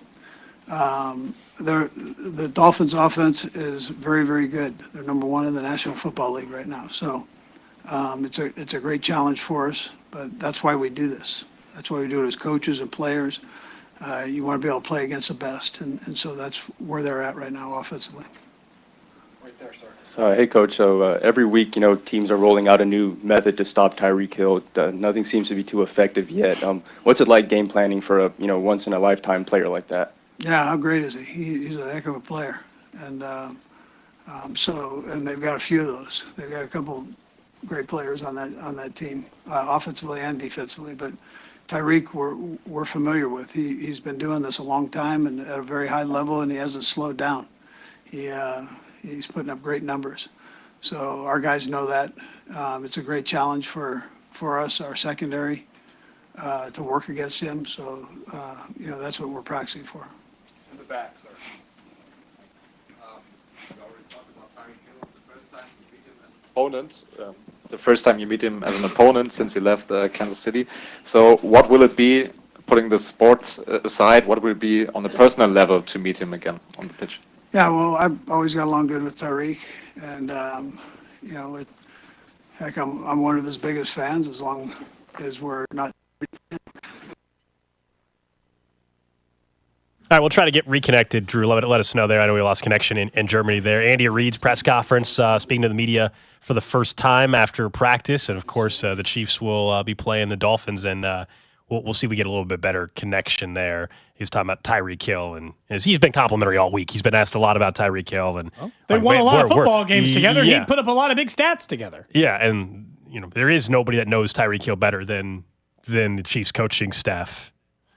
And let's go back out there. Last week's game, and does it affect your game plan for this week? Yeah, two different teams, so you change your game plan up anyways. But there's always something you learn, and win or lose, if you're honest with yourself. So, but one of the big things is we're striving to be more consistent in all phases. Whether it's special teams, off defense, whether it's in the coaching part of it, we're working to get better. And so up till last week, I thought we were heading that direction, and now we have another opportunity. We've got to learn from that one and move forward. Last question right there. Coach, you're no stranger to playing overseas. You played in London, or coached in London, and also Mexico. What are you telling your young guys to expect? Yeah. I would compare it to the Super Bowl a little bit, where the crowd noise will be loud on both sides of it, offensively, defensively. And then you've got to take care of yourself. The travel part's different. That's the biggest difference. And so you've got to make sure that you handle that right. And so that's the way we've tried to go about that. And, the people here have been great with allowing us to try to stay in somewhat of a routine. And then our front office has done a good job with that too. Yeah. All right, thank you, Coach. All right, so that was Andy Reid. We'll head back out there when Patrick Mahomes heads to the podium. Just injury-wise, he mentioned at the beginning, Willie Gay Jr. did practice limited, though, but did practice, and obviously really that's the one to watch, and it was the one to watch all week. We know Clyde Edwards-Helaire did not make the trip to Germany, unfortunately, due to an illness, but Willie Gay's the player to watch in terms of his status, knowing how thin they could be without him at linebacker. Do you agree with Andy Reid's assessment that there would be no wars if we had football in other countries? How about that? Andy Reid. Let's not brush over the lead of this story, which is if everyone had football, wars would be done. Yeah, he's Andy Reid, NFL, world peace. That's it. If everybody just liked football and just played football and worried about football, world peace. I mean, sports are a great equalizer. Of course they are. They can bring people together. I am not optimistic that they would end all wars. Let's go back out there and hear from Patrick Mahomes. I mean, it's really cool. I mean, just to be on this stage, the world stage in Germany. I've been wanting to get to Germany for a while, working with Adidas and Boss and some of the companies that I work with. And so to be able to be here playing football against a great football team, it's going to be a tremendous experience, and I'm glad I get to experience it. I haven't yet, so we've kind of been busy, so we've been rolling around. But some people have told me that they've seen them. So, I mean, just tremendous partners that I work with. And like I said, just at the world stage, and I'm glad to be a part of it. Just related to that, do you have that sense of a world stage in a different way than maybe even, I don't know if it's different than the Super Bowl, but this feeling of Yeah, it's really cool to see, even from the Play 60 thing I just went by, just seeing that the NFL football, American football has kind of taken even to further parts. It's gone all the way across the world with flag football coming to the Olympics, and I think it's really cool because football's such a great game that's given me so much, and I want to make sure that everybody gets the same experiences that I got growing up. Patrick, you play against probably old teammates every single week, right? Mhm. Is it going to be a little different, though, running into Tyreek this week? Yeah, no, it's gonna be cool. I mean, that's my brother. I mean, with everything else going on, we built a great relationship over the years that he was in Kansas City, and still talk every once in a while these days. And he's had a tremendous last few seasons. Be a great challenge for our defense. But at the end of the day, we're playing a great football team. I mean, they got a lot of great players over there, and so it'll be a great challenge for us. And what better place to do it than in Germany? Patrick, Jalen Ramsey has returned along with David Allen. What kind of challenges on the outside has that been? Yeah, I mean, two great corners. I've played against both a couple of times. Both of them are great players. They're physical, they're smart, they're fast. And it'll be a great challenge for our receivers and tight ends. And I'm sure they'll do a good job of mismatching and changing it up. And Vic Fangio has a great defensive scheme, Coach Fangio. And so I have a lot of respect for him. And so there'll be a game plan that he comes in with, and we'll have to adjust to it and continue to make plays. Right here. We know MVS is not the most happy to be here. He said that he had to hire a babysitter for his dog. But who do you think in the team is the most happy to be here? He had to get a babysitter. I mean, I got kids, so I don't know this, but the happiest to be here, Jarek McKinnon. That dude, I don't know if it's just everywhere, but he loves traveling. He loves doing stuff like that, and so I'm extremely happy to be here as well. And I'm hoping that I can obviously get the win here, then try to visit Germany again in the off season. So it's going to be a great experience, and I think a lot of guys are extremely happy to be here. You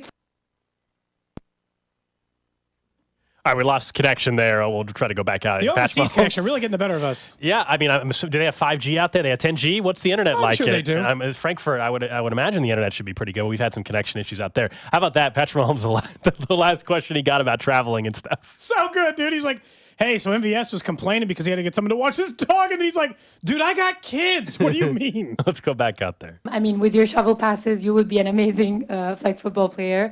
Would you like to compete Olympics in 2028? Oh, I definitely want to, but I've seen some of those guys play the flag football, and they're a little faster than I am. I know there's not like there's not like linemen blocking for you, so I'll be 31, 32 years old. So if I can still move around, then I'm gonna try to get out there and throw the football around, maybe in LA. Just don't tell Coach Reed or Veach or anybody.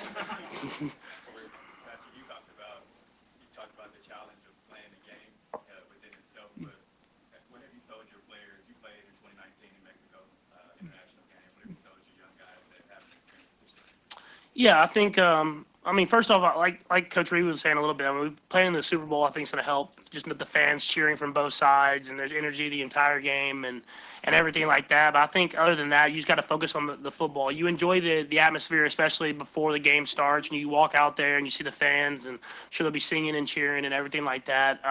But once the football gets going, you focus on your job and how you can execute that job. And I think the guys understand that. So now we're going to continue to prepare until we get to the game, and then go out there and be us. Earlier, it was mentioned that the Chiefs lead the league in drops. How much of that is mental, and as a quarterback, how important is it to build up confidence? Yeah, I think I've always said drops just kind of happen. If you continue to work at it, you can kind of eliminate it. And I've seen the guys continue to work throughout the season. They know I'm going to keep firing the football to them, and obviously we don't want drops. But at the same time, when they happen, you just got to make sure you fix that mistake. And when it comes back to you the next time, you don't drop it again. Patrick, just checking how you're feeling physically after last week's game, and also how the hand is. I'm feeling perfectly fine. It was kind of just that night and a little bit that next day, but I kind of got back pretty quickly. And the hand's fine. Just have to cover it up for some practices, but I don't think I'll have much of anything on it for the game. Right here, yes, sir. We are kind of the German podcast about the Chiefs, and for us, it's a really small stadium compared to the Arrowhead we're playing. What can the German fans do on the one side to make you feel home? We all said today's my birthday. I would love to get the German community. Yeah, first off, happy birthday. And then I would say just bring energy. Just cheer loud, enjoy it. No hostility. I mean, we're here to enjoy the NFL and enjoy. We want to try to win, but at the same time, we want to just enjoy this experience in Germany and bringing NFL to Germany. And so just enjoy every single moment of it. These things fly by fast. I've always tried to enjoy every moment of my career. And this will be one that I'll have for the rest of my life. All right, we only have time for a couple more. We'll go with Neil. Patrick, how quickly do you turn the page on the game last week, or do you try to use that as further motivation and learnings going into this year? Yeah, you always go to that next day. You watch the film that next day. You try to find where you can correct the mistakes that you make, and then you try to wash it. You find that stuff, you correct it, you talk about it with your coaches and your teammates, and then you move on and continue to move forward. The NFL is a long season. That stuff happens, but at the end of the day, you got to go out there and compete that next week. In the blue right here, sir. You've played in so many places, collegiately and professionally, obviously. What do you think is going to stand out with Frankfurt on Sunday? The fans. I mean, I talked to Ted. All right, we lost our connection. That was about to be one of the last questions for Mahomes anyway. So, Drew, we'll come back here and perhaps hear from Travis Kelce at some point today, if not this hour there. But Patrick Mahomes talking about the fans. And as Andy said as well, I mean, it is different to where you will have noise on offense and defense, but it is Super Bowl-like. I mean, we've seen that now a couple times. Crowds. Although, I would say 2 Super Bowls were very different. The Eagles fans were definitely louder. Man. Yeah. In the last Super Bowl. Not that the Chiefs fans didn't make noise when things were going well, but the Eagles fans could be heard. I would guess it was a 65-35 or 70-30 split in that last one. But in Miami against the Niners, there were more Chiefs fans. I think this one's even different. Though, yes, the Chiefs are prepared for noise on both ends because they played in Super Bowls, and the Dolphins haven't here recently. But if you've watched any of the international games of the last year or two, or even the ones this year, it's like just a constant crowd. Like it's not even like what we typically would see in the Super Bowl. I feel like it's just constant noise. Yeah. Throughout. It's just a different vibe, and it'll be very noticeable right away at 8:30 when you're listening over on 106.5 The Wolf or watching on NFL Network. I think locally it'll be on NBC. I try very hard not to be the hey, my life or my time's more valuable than yours because I have kids and you don't. But dude, Patrick's right. Gold, if you and I both were traveling to Germany for this game, and you were like, dude, can't believe it. I got to find someone to watch my dog for 3 days. Yeah, my response would be like, dude, I got kids.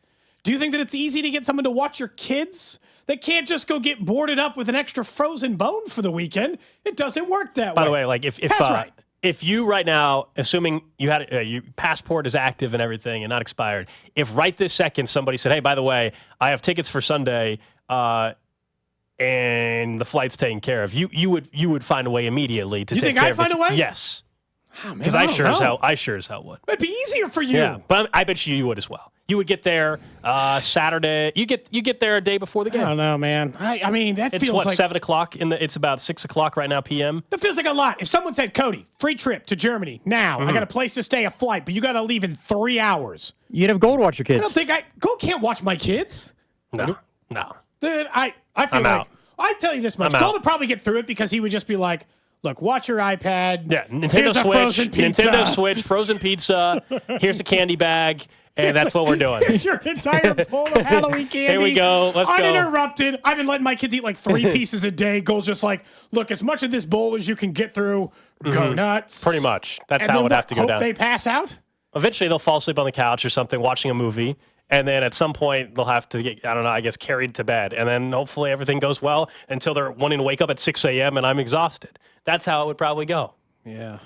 Oof. All right. We'll get back into the game specifically as we get to the Chiefs Red Half Hour coming up next. We'll also give you a chance to win some free pizza from our friends over at The Other Place. Cody and Gold on 610 Sports Radio.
Bachelorette half hour coming up in about 15 minutes. We'll give you a chance to win some free pizza from our friends over at the other place. We're still expecting in the noon hour to hear from Pete Sweeney at 12:30 and perhaps check in with Josh Klingler, who is in Frankfurt, Germany. Me right around dinner time. Get interrupted dinner. Well, that's rude of us. Again, I told you, in some places of Europe, dinner's a little bit later. Man, I can't. So Eating maybe at we 9 won't be- o'clock or 10 o'clock, no thanks. Honestly, though, it wouldn't be weird to you because That's not you'd be even eating- healthy, though. They say you don't want to eat right before you go to bed. Well, they don't go to bed. They go to bed at like 2. When do they- Everything is just later. Hold on, when do they? Hold on, stop. You I'm dead serious. okay, Everything is hold on. later. They wake So- up later. They so start when work do they later. start work? They don't start work till 10. what? Is that a thing? Yeah. So it's 10 to 6? Yeah. It's just different hours. They just keep different hours, man. That's all. What? Okay. All right. I've never heard that before. Interesting. Yeah, this says workdays start between 8 and 9 a.m. and finish between 5 and And 6. well, I don't know about Germany in particular. I was speaking of just general. Other places in the country, things work and act differently. The other part about, like, maybe they do start at like 9, but they take like breaks, big breaks in the afternoon. Some might just go later. But everything's a little bit later, man. Nap breaks? Yeah. Would you rather have that? So we have, because I've the kids thing, it's like we eat dinner so freaking early now. I wish I could go back. I'd like to go back to like 7 p.m. dinner. I'd like to go back to like that. That's a sweet spot window that I liked. But now I'm like 5:30, 5:45, maybe 6 o'clock dinner. 6:30 if we're pushing a little bit late, but that's it. Like average dinner time in Spain, I looked up, between 9 and 11 p.m. That's when they eat dinner. No, I don't. That's not what I'm disputing. I don't doubt that they eat later. My point is that it's not healthy. That's all. That was my argument. Eating at 9 o'clock and go to bed at 10:30 is not healthy. That's all. Yeah, our country's not great for questioning health. They also like just ban a bunch of stuff that we don't. Like we're just eating microplastics.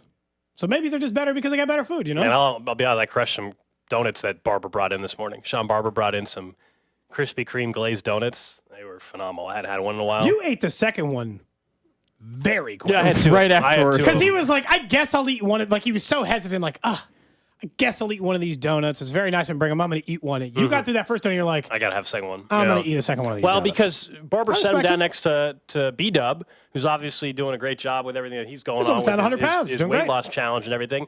And he's like, I can't have this box next to me. And I don't blame him. But then he put it next to us, and I couldn't resist.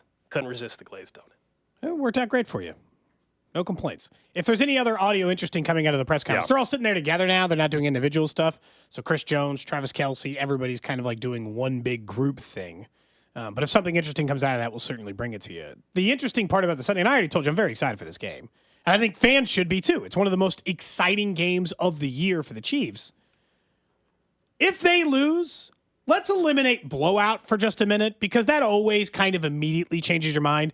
If the Chiefs go out and win 40-10 or lose 40-10, we're going to be feeling really, really, really high or really, really, really low. I'm telling you right now, a win means more for my emotional state on where I stand on the Chiefs right now than a loss. A loss will tell me they got problems, they've still got things to solve, but I will believe that in the long run, they're 6-3, they're one of the better teams in the AFC, and now if they want a chance at the 1 seed, they're going to be scratching and clawing the rest of the way, but Miami is to be taken seriously. If they win, man, even in a close game, I think you just go right back to where we were, Gold, and it is, okay, we'll see you at the Arrowhead Invitational. It was cute that everybody thought that they had a chance in the first 8 games, but we're one of the 2 teams you will see in the AFC Championship game. I'm going to feel willing to go that far with a single win against Miami. This is the biggest test that stands in front of them right now. The Buffalo game's later in the season. It's like 3-4 weeks from now. The Cincinnati game's so late in the season, I can't make any determinations unless it's if they have to face them in the postseason. This is going to decide how much do you have to fix if you're the Chiefs for me in this upcoming game. No doubt. I mean, it'll compound problems, or it's going to say, all right, we can relax a little bit. And knowing that the bye week is after it, it could be, you thought this week was a long week and like, oh, everybody's got the hot take of the week and, the world is ending for a little bit. Imagine having a whole week bye before then. And also, and then it's The not week just after that, yeah, it's they not haven't played the Sunday. game. It's not they don't even play that Sunday. You got to wait till Monday night. Yeah, I mean, wow, yeah. So it just adds to that. But there's no question. I think for the Chiefs, in a losing effort on Sunday, if you told me the offense put up 30 plus points and we saw maybe the best wide receiver performance of the season or something like that, it would be really interesting to see how everybody handled that because on one hand, it would be 2 losses in a row, which typically doesn't happen. I think Mahomes has only lost back-to-back games 3 times in his NFL career.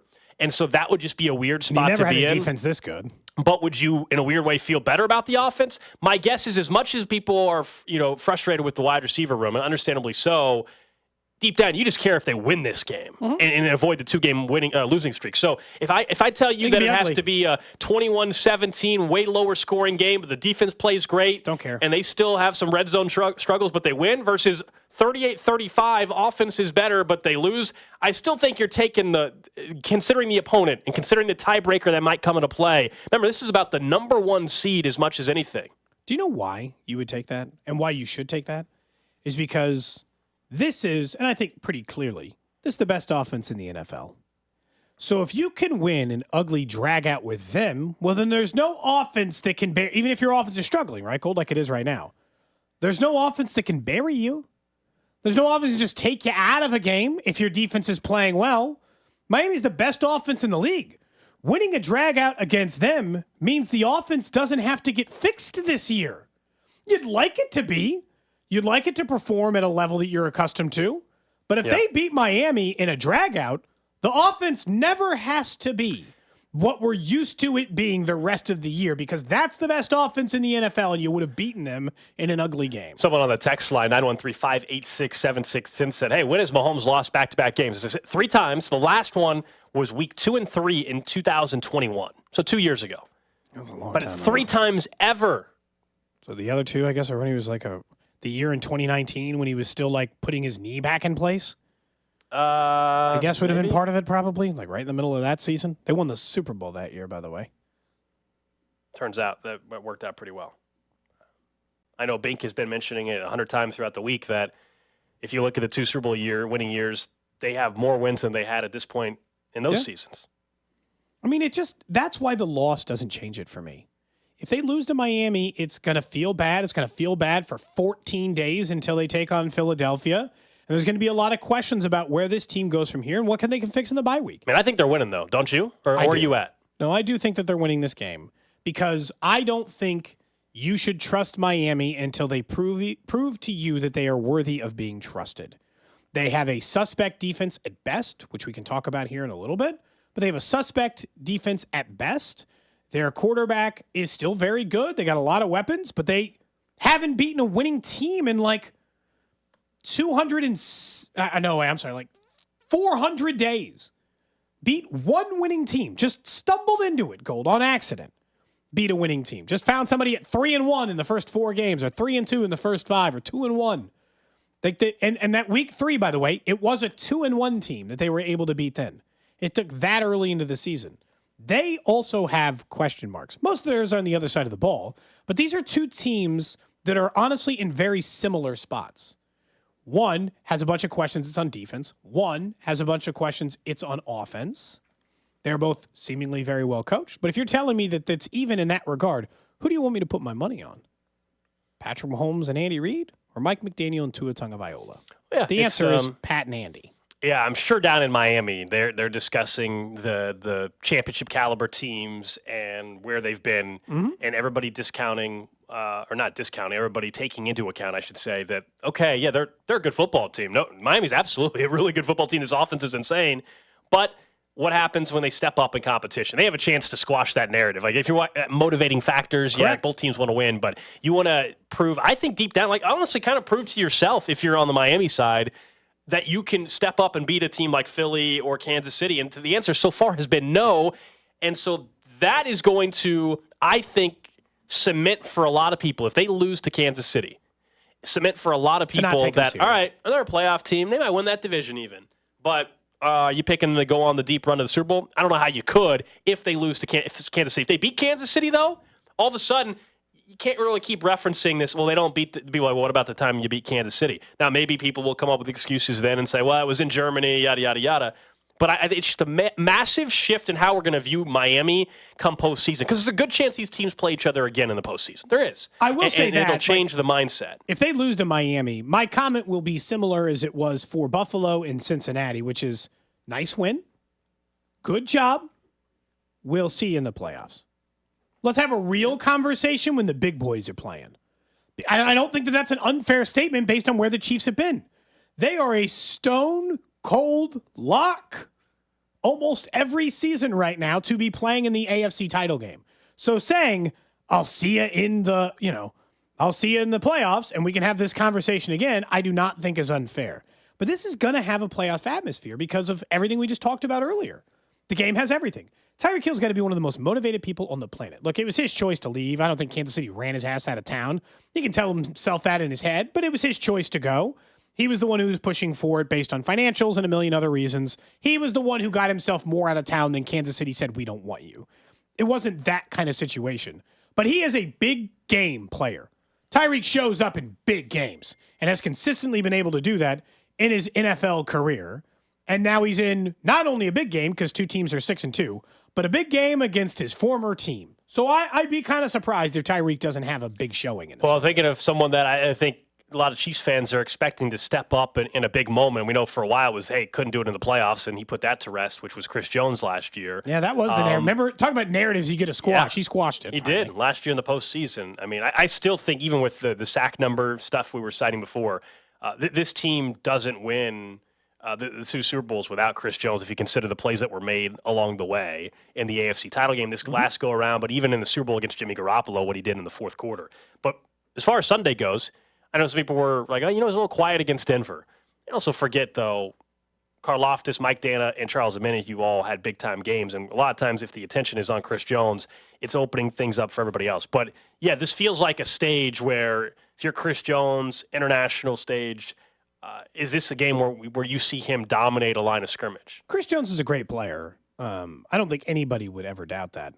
But he does have some games when he sleepwalks. And it's not always just because he got triple teamed on the defensive line. Sometimes it's that. Sometimes it's definitely that, Gold. But he sleptwalked through that game. That comment you had made after the game, which I think most people agreed with, which is nobody picked up the lack of energy from Mahomes and just ran with it. Well, there's no one more that would typically you would count on to do that than Chris Jones, especially on the defensive side of the ball. You'd expect him to be the guy that is just ready to run through a brick wall. But he has a couple of games where he just seems sleepy and he's not in it, and that felt like it. They cannot afford for him to sleepwalk for a second consecutive game. He has to be the best player on both sides of the defense, for both sides, right? On the defensive side of the ball. Yes, they are still very good at getting sacks. Yes, George Karlaftis and Mike Dana and Omenihu, some of these guys get the benefits of getting sacks because they do not draw the attention on the defensive line that Chris Jones does. But he just didn't seem like that was his C+ effort at best in that game against Denver because nobody seemed up for it. He wasn't alone, but that means we need you. We need you big in this one. Because if there's any hope it's slowing down the Miami offense, we damn sure know it's the same way to slow down any offense. Pressure in the middle from defensive tackles that gets in the quarterback's face. It's a big game for Chris Jones defensively. It's a big key to their victory. And you could say that maybe in any week, but this feels especially true based on the offense they're facing. All right, let's give you a chance to win some free pizza from our friends over at The Other Place, a large specialty pizza. Just be the 25th caller to 913-586-7610. I think I picked 25 last Friday, but we'll do it again. 25th caller, 913-586-7610. Drew will hook you up with some pizza from The Other Place. I was looking up pizza in German and just seeing the different look of the pizza. Kind of interesting. What's it look like? It looks like healthier pizza. Kind of looks healthier. It's composed of bread dough rolled out thinly in the shape of a rectangle in a lot of cases. They also do oval, but yeah. Okay. It's covered with something blanc and I don't know, I can't pronounce it. Thinly sliced onions, and it's a little bit different looking pizza. Does it look like pizza you'd eat? They call pizza in Germany, the translation is flame cake. That's a great name. I don't know why we aren't calling it that. That's a way better name than pizza. I think the translation comes out to be flame cake, according to this article. Flammkuchen. Yeah, flame cake. That kind of looks more flatbready. Yeah, that's right. I would say that's probably, I'd still eat it. I don't know. It's very rare that you look at a piece of pizza and you're like, nah, I'm good. Right? Flame cake is a great name for pizza. Let's get some flame cake this weekend. In honor of this game, Gold, that should be your lunch on Friday. Some flame cake. I was surprised you didn't offer to bake any German, type of dish In or C&G, pastry what or do you want me something. to make, like Spätzle or something? I don't know. German chocolate I'm cake? just surprised. I'm a little surprised that you didn't have anything like German baked good for Club 610, which we will have a German cocktail today. What's a German baked good? Some type of cake, something called bee sting cake, German chocolate bars. I don't know. Okay, I'm looking at German desserts here. Plum dumplings. That doesn't feel like something you would Bee like. sting cake is the one that seems to keep I see that popping one, up. yeah. Yeast-based cake, topped with honey almond mixture and caramelized during baking. Again, doesn't seem like your kind of dessert. Something called a blushing maid. Not making a trifle. That's too much work. Someone says that that's not true. What? Pizza is just pizza, but pronounced pizza. Pizza. I'm just telling you what Google said. I don't know. No, but that's all we got to base it off of. You're probably right, but I'm just basing off of what's Google. So you're telling me this flame cake thing is different? All right, if they different get, thing? if you know what, if they, if they get the win in Germany, then I'll Monday we can celebrate with some German desserts. How about Okay. spaghetti ice cream? What? Like what? Is it actual spaghetti noodles or what? Pressing ice cream through a potato ricer will give you spaghetti. It's apparently. It looks weird, man. Someone says no way Gold eats any pizza other than plain cheese. No, I'm thinking like the Italian sausage or You're a meat hamburger eater in general, so that's not surprising. Yeah. No, I don't like I don't put ranch on the pizza.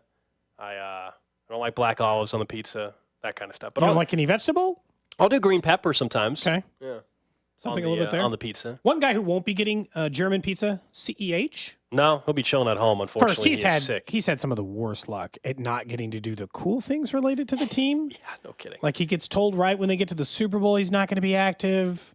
A couple days before he gets sick, so he doesn't get to go to Germany. I'll be honest, I'm looking forward to seeing a run game that does not include CEH. They have 2 carries a fallen- game anyway. But they have fallen to 31st in the NFL in rushing efficiency. They're not good at running the ball. They're and not. I don't think it's because they're just not good at running the ball.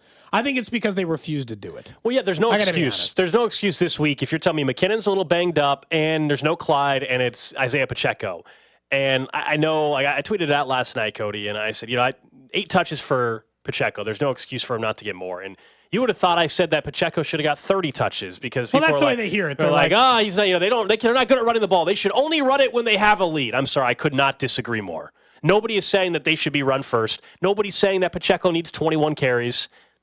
More than 8 touches for your number one running back. I'm sorry. By the way, that insurmountable 14-9 lead that the Broncos had. Are you kidding me? They were down 5. Don't give me this that the Chiefs have to be up 2 scores Well, that's what I to run saw the football. too with the running game. Is like, well, hey, they were trailing a majority of the game by what? A single score? They weren't down by 3 touchdowns and had to open up the passing game, but because they were down the entire game, they straight up never ran it. Patrick Mahomes he's not even that far behind Pacheco somehow in rushing attempts and yardage. He's got half the yardage and a third of the amount of attempts. I just don't think, I think there are games that call for it, is what I would say.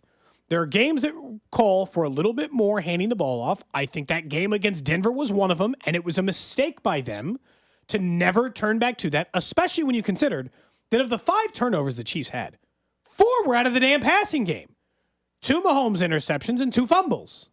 Like, 4 of the 5 were in the passing, not the passing game.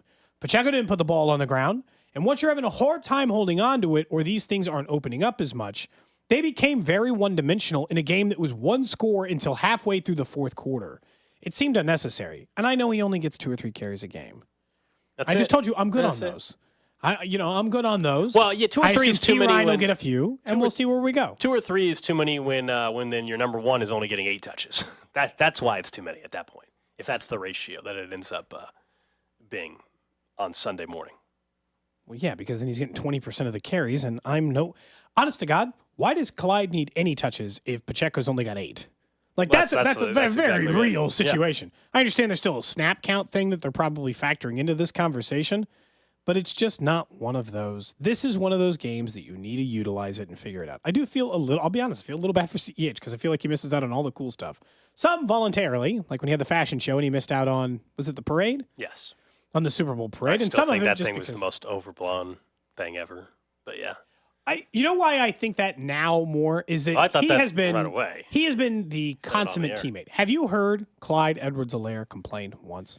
Nope. His playing time's been cut significantly. He's missed out on a lot of cool moments for the Chiefs. You don't happen to see one random, hey, I caught up with Clyde who doesn't get to go to Germany. He's like, I can't believe they left me behind. He has always been quiet, working, ready. Clyde's problem is not that he was a good teammate or seemingly didn't study. Clyde's problem is talent related, which stinks, and it's way harder, but it's harder to like be angry at the player, in my opinion, when I'm just like, sorry you're not talented enough. That's a hard position to be in. But at the very least, it's not that you're not trying hard enough as well. Coming up next, we're going to head back out to Frankfurt and check in with Josh Klingler. We'll also hear from Pete Sweeney. And one thing I didn't realize about this quarterback matchup, it actually has some historical implications that puts both these QBs in good company. We'll explain about that next here on Cody and Gold. Chiefs fans, it's Creed Humphrey. Don't miss Cody and Gold weekdays starting at 10 on 610 Sports Radio. Brought to you by GAN Asphalt and Concrete. For asphalt.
By Josh Klingler, who landed around 3 a.m. our time here in KC. He'll be on pregame coverage at 5 a.m. this Sunday for 106.5 The Wolf, and, of course, on the sideline in Frankfurt throughout the day. Kling, appreciate you calling in. Hopefully we can get connected with you. And so far, how's everything going? You guys said noon hour. I'm like, I'm so confused. Yeah. Like That's not the time there. That 5 a.m. pregame, it's just bizarre. So, 6 p.m. right now. And then with daylight savings, of course, we're here daylight savings weekend, which is terrific. So it switches to a 7-hour time difference on Sunday. So, hopefully make it to the stadium on time. No. Now, the guys are saying really good things about getting sleep on the plane. Good for them, because they were in that boat that I wasn't. I was going to say, man, I saw your They were seats. back on the practice field this afternoon, and they'll get plenty of rest tonight. But, it wasn't the easiest. I mean, it's basically a plane, and you're trying to sleep for overnight. So, But you said you're good at sleeping on a plane. Before.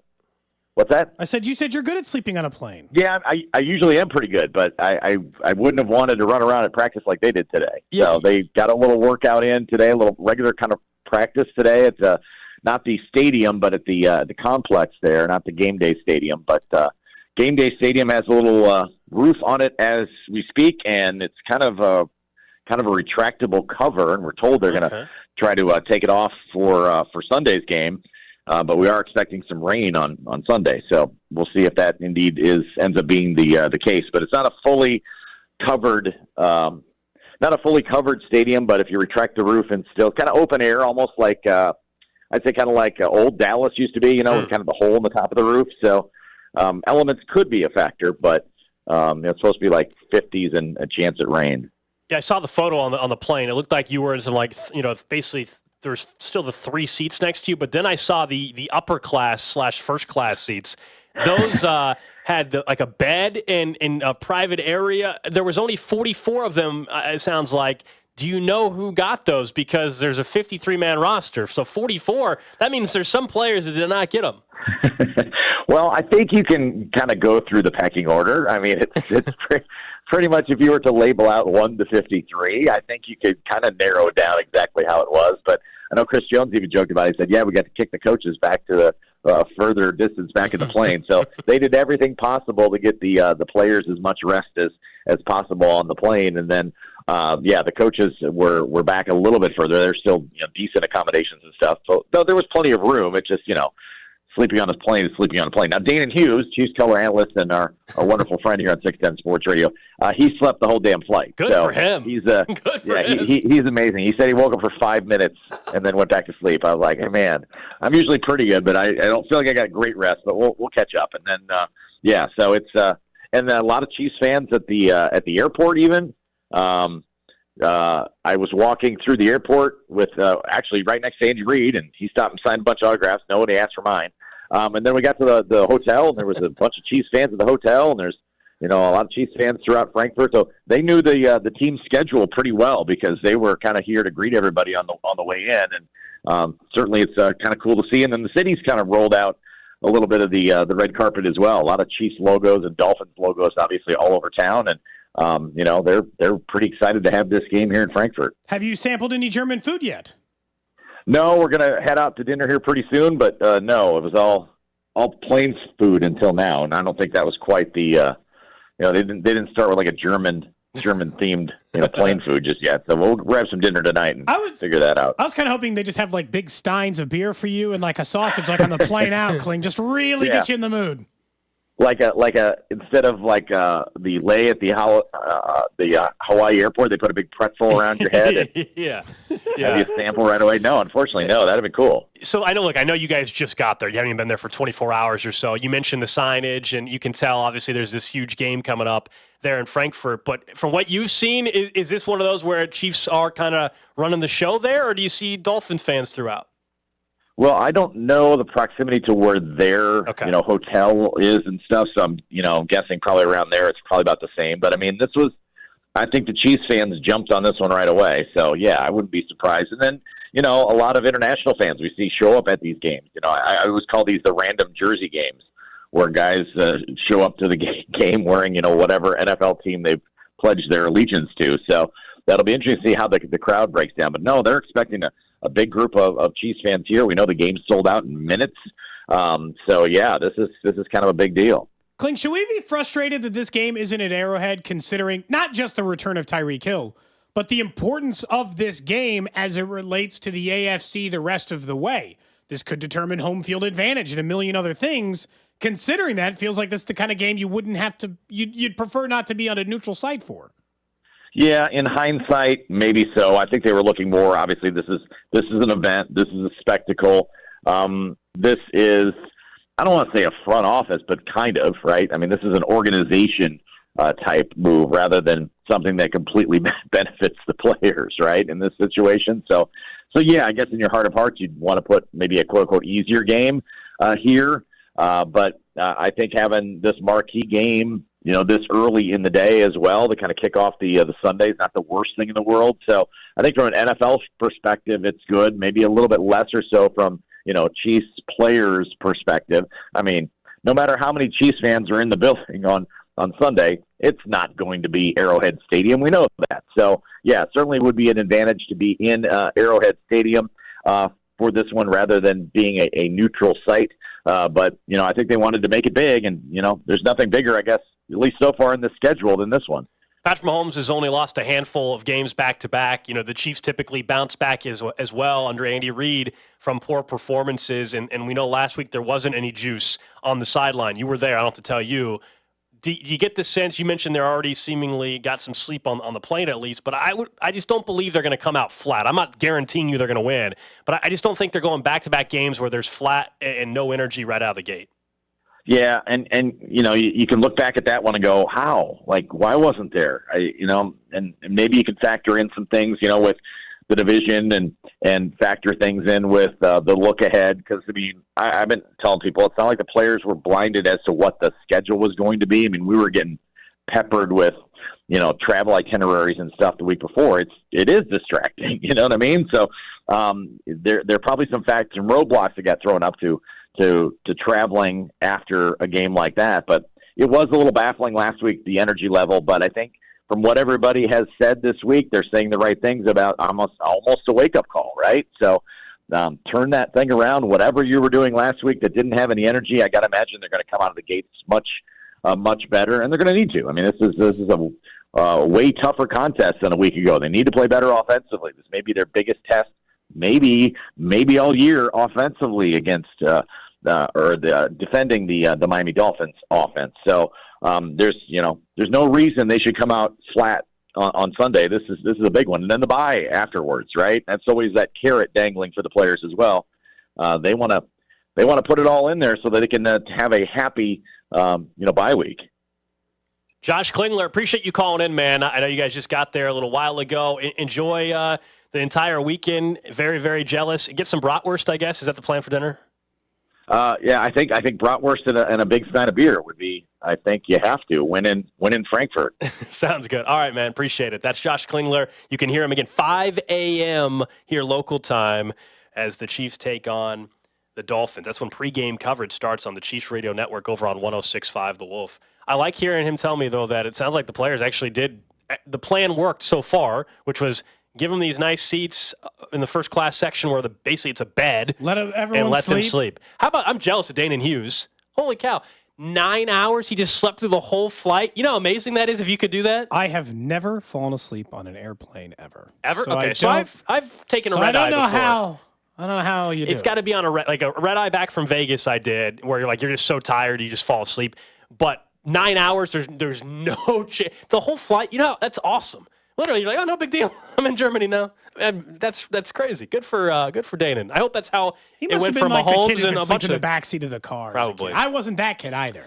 The one who could just pass out in the backseat of the car. You're like, we're driving to Colorado, and you're like, you could eat up half the time by sleeping for 5 or 6 hours in the back. That was never my strength. He did say maybe the weather won't be as big of a factor as we thought because it kind of has it's partially closed, the roof at Deutsche Bank Park. Yeah, I I've think seen is the what stadiums with what something. looks like the inflatable tent, almost like a tarp situation over the eye of the stadium, as you would think about. Like if you think about Miami Stadium, it's almost like there's something they can temporarily cover it if needed. Holds 51,000. It looks like that's gonna be weird, right? I mean, that's 20. Like, somebody asked that question in the press conferences, Gold. They mentioned the fact that it's quite a bit smaller than Arrowhead. It'll still be loud. That place throughout the entire sold game. out. Chance and all that other stuff are going to happen. Yeah, it's going to be nuts. How many games have there been in Germany total? One? I got one. I think just the one. Just the one in Munich last year with Tampa Bay. Is that it? I think that was the first time, that they went to Germany. I think so, An too. NFL game. Yeah, it was I in think Germany. the other ones were in Mexico City and London. It was the first last year. So this is the first time ever in Frankfurt. Correct. Only second game ever in Germany. And it's two brand new teams, and it's a great battle. It's like a great matchup across the board. I'd be stunned if the atmosphere wasn't great, which is good. Because, again, part of the reason, is anyone surprised that they walked into a game against the Broncos? They had beaten them 16 consecutive times. To the Chiefs and everybody on the Chiefs, they were a joke. They were a joke. I understand that you can sit in many meetings you want to be like, no, come on, guys. We have to take them serious. Okay, coach. Yeah, we got you. We're serious. Oh, yeah, man. Yeah, those Broncos, they can get anybody. No, they laugh at the same things we do. When Andy's like, prolific offense. I mean, he can't stop me. You're like, Andy, them? No. Like, we understand when he says a compliment that makes sense. But, yeah, I'm not surprised. There's just no reason. Way too much on the line in this Miami game. We'll talk more game specifics with Pete Sweeney, our Chiefs insider from Arrowhead Pride, and get his thoughts on where things are at with Willie Gay Jr., who, again, limited in practice today, but still seems to maybe be trending in the right direction. Maybe a true game time decision. We'll ask Pete Sweeney about that in 15 minutes or so. Also, don't forget, it's a Red Friday here on the show. That means it's a Club 610 Friday as well. That's coming up in the 1 o'clock hour, presented by Jay Rieger & Co. We'll have Andrew making up some great cocktails with a little German theme. I'm excited to see what this is going to be. In the 1 o'clock hour, we'll have our official game picks as well. We really made a mistake, you were right. In retrospect, we should have had a big soft pretzel with mustard or something, or some We should have had some German food. Yeah. I should have worn lederhosen. We should have leaned in. I was with you till then. I was with you. You had me on the first part, on the first two, the beer and I was with you till then, man. So, yeah, it's going to be a fun 1 o'clock hour. You just wouldn't you would refuse. I wouldn't refuse. Like, if you told me that, I wouldn't go out and buy it. Let's just put it that way. Like, you would But if I could have borrowed a set of lederhosen. I would have rocked it, yeah. What if you were just like, the problem is I want, like, real leder. If I'm going to wear it, I want, like, high quality. I don't want some, like, cheap Halloween costume lederhosen. I want the real thing. Yeah. You don't feel that way, huh? $75? That looks like a pretty. It sounds like if you're going to do, Cody, you're the person who, if you're going to do it, you're going all in. There's no half-ass in it. You are full in. I'm telling you right now, I think that's a good way to live life, but it's especially a good way to live in radio. Don't half-ass this thing, okay? That's part of the reason I'm a little. Let's blow our $400 on a pallet of junk. We don't have that stuff. I'm still a little disappointed we only got a box. Yeah, it's better. I would still like a pallet. It's not better. It's worse because it's smaller. We could have had a whole pallet full of things. If you missed this conversation earlier, it's up on the podcast page. It is. My business idea for the show, after our money from the Taylor Swift t-shirts, was to buy an entire Amazon return pallet. They said, hope that you get lucky. What if we lose our money? And I said, that sounds like that's probably won't happen. And then and then they agreed to let me buy a $200 box, and I bought it, and it was fine. I was kind of excited for like a second. But it was like that toy. It was like the worst version of the toy you wanted, for Christmas. Like, we still have half our show fund now. That was the point. Mm-hmm.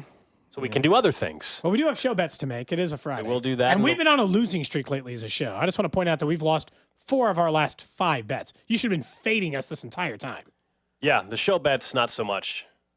Not so much. I'm telling you right now, my suggestion is going to be MVS is over because I've hit it 2 weeks in a row, and it remains at 16 and a half. I think we're bouncing back this week. Let's just go ahead and pencil me in there if you're looking for recommendations. I know sometimes we take 2 of the bets and just bet them individually. Sometimes we parlay them. We'll figure it out later, but I'm just letting you know I'm leaning heavily towards MVS is over for a 3rd consecutive week. If you do want more on betting and heading into week 9 of the NFL season, you can check out that betting show. Podcast is up, 610sports.com. Also, the Odyssey app, Apple, Spotify, you name it. We had a very nice start last night, 4-0 with picks that were handed out in yesterday's show. So looking forward. 4-0. 4-0. Had a nice Thursday night football night and a little college football. So nice start to the weekend. Someone says Gold looks German. That would look good on you. I mean, my dad was born in Germany, so I guess I'm part German. Yeah. It's not you guess. You're definitively part German if your dad was born in Germany. Yeah. Like 50%.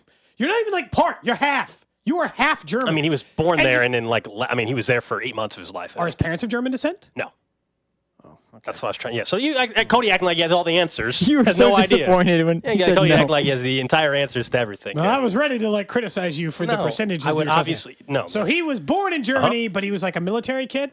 Well, this was back during okay, got it. Nope. war and Holocaust and all of that. Okay. Yeah, they escaped and they came through Ellis Island. That was the whole back his parents did. Have you guys ever wanted to do like the ancestry DNA thing where you get your genuine history?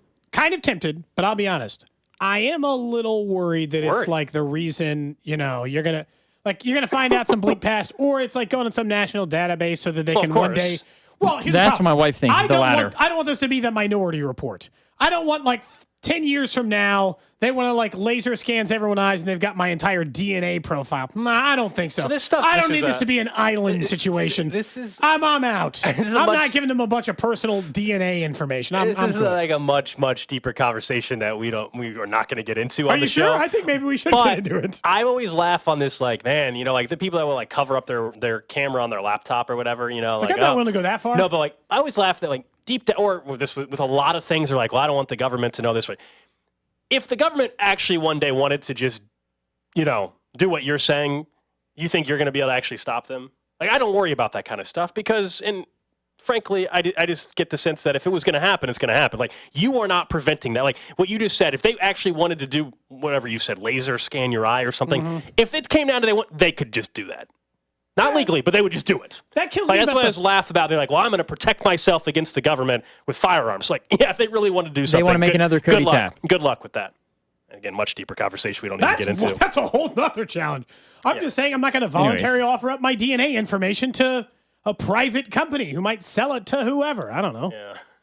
Look, everyone draws a line. My line is that. Fair enough. Having my DNA. Fair enough. That's my line. All right. This is also, crazy? other than the Chiefs, is a great NFL slate. This is a loaded slate. Yes, it starts in Germany, right? It starts in Germany with the Chiefs and Dolphins, but you get Dallas and Philly, Seattle, Baltimore, and then the Sunday night game is Buffalo and Cincinnati. These are all games not only should be fun to watch, but have ramifications for the Chiefs and just how we're going to view who you maybe see in the Super Bowl and how we view contenders. I mean, Dallas and Philadelphia, it's pretty obvious and Dallas straightforward wins, they're there. back in the conversation. Philly does, and Dallas is buried again. Yeah, Philly seems to be rolling, and they would clearly, if they beat Dallas, some people may already think they're there, but then suddenly they're once again kind of the team to beat in the NFC. Seattle and Baltimore is intriguing to me because I think Seattle gets slept on.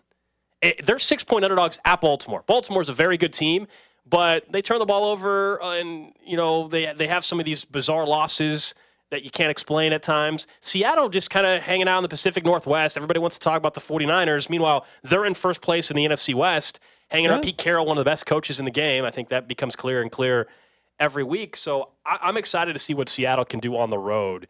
And if they can all of a sudden put themselves in the conversation as one of the 2 or 3 best teams in the NFC. Everyone gets to catapult themselves with a win. The Chiefs ahead of everyone else in the AFC with a win against Miami, in my opinion. Dallas gets to re-enter the we're as good as any random NFC team that exists. Baltimore can say, hey, we're one of the best teams in the AFC, or Seattle can say, hey, we're one of the best teams in the NFC, depending on the win.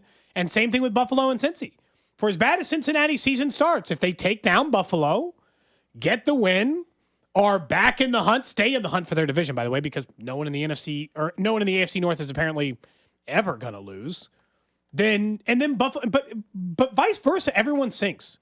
It's an instant reality check for Cincinnati. It's things are falling even further down for Buffalo. Instant reality check for Seattle and Baltimore. You have to rule them out.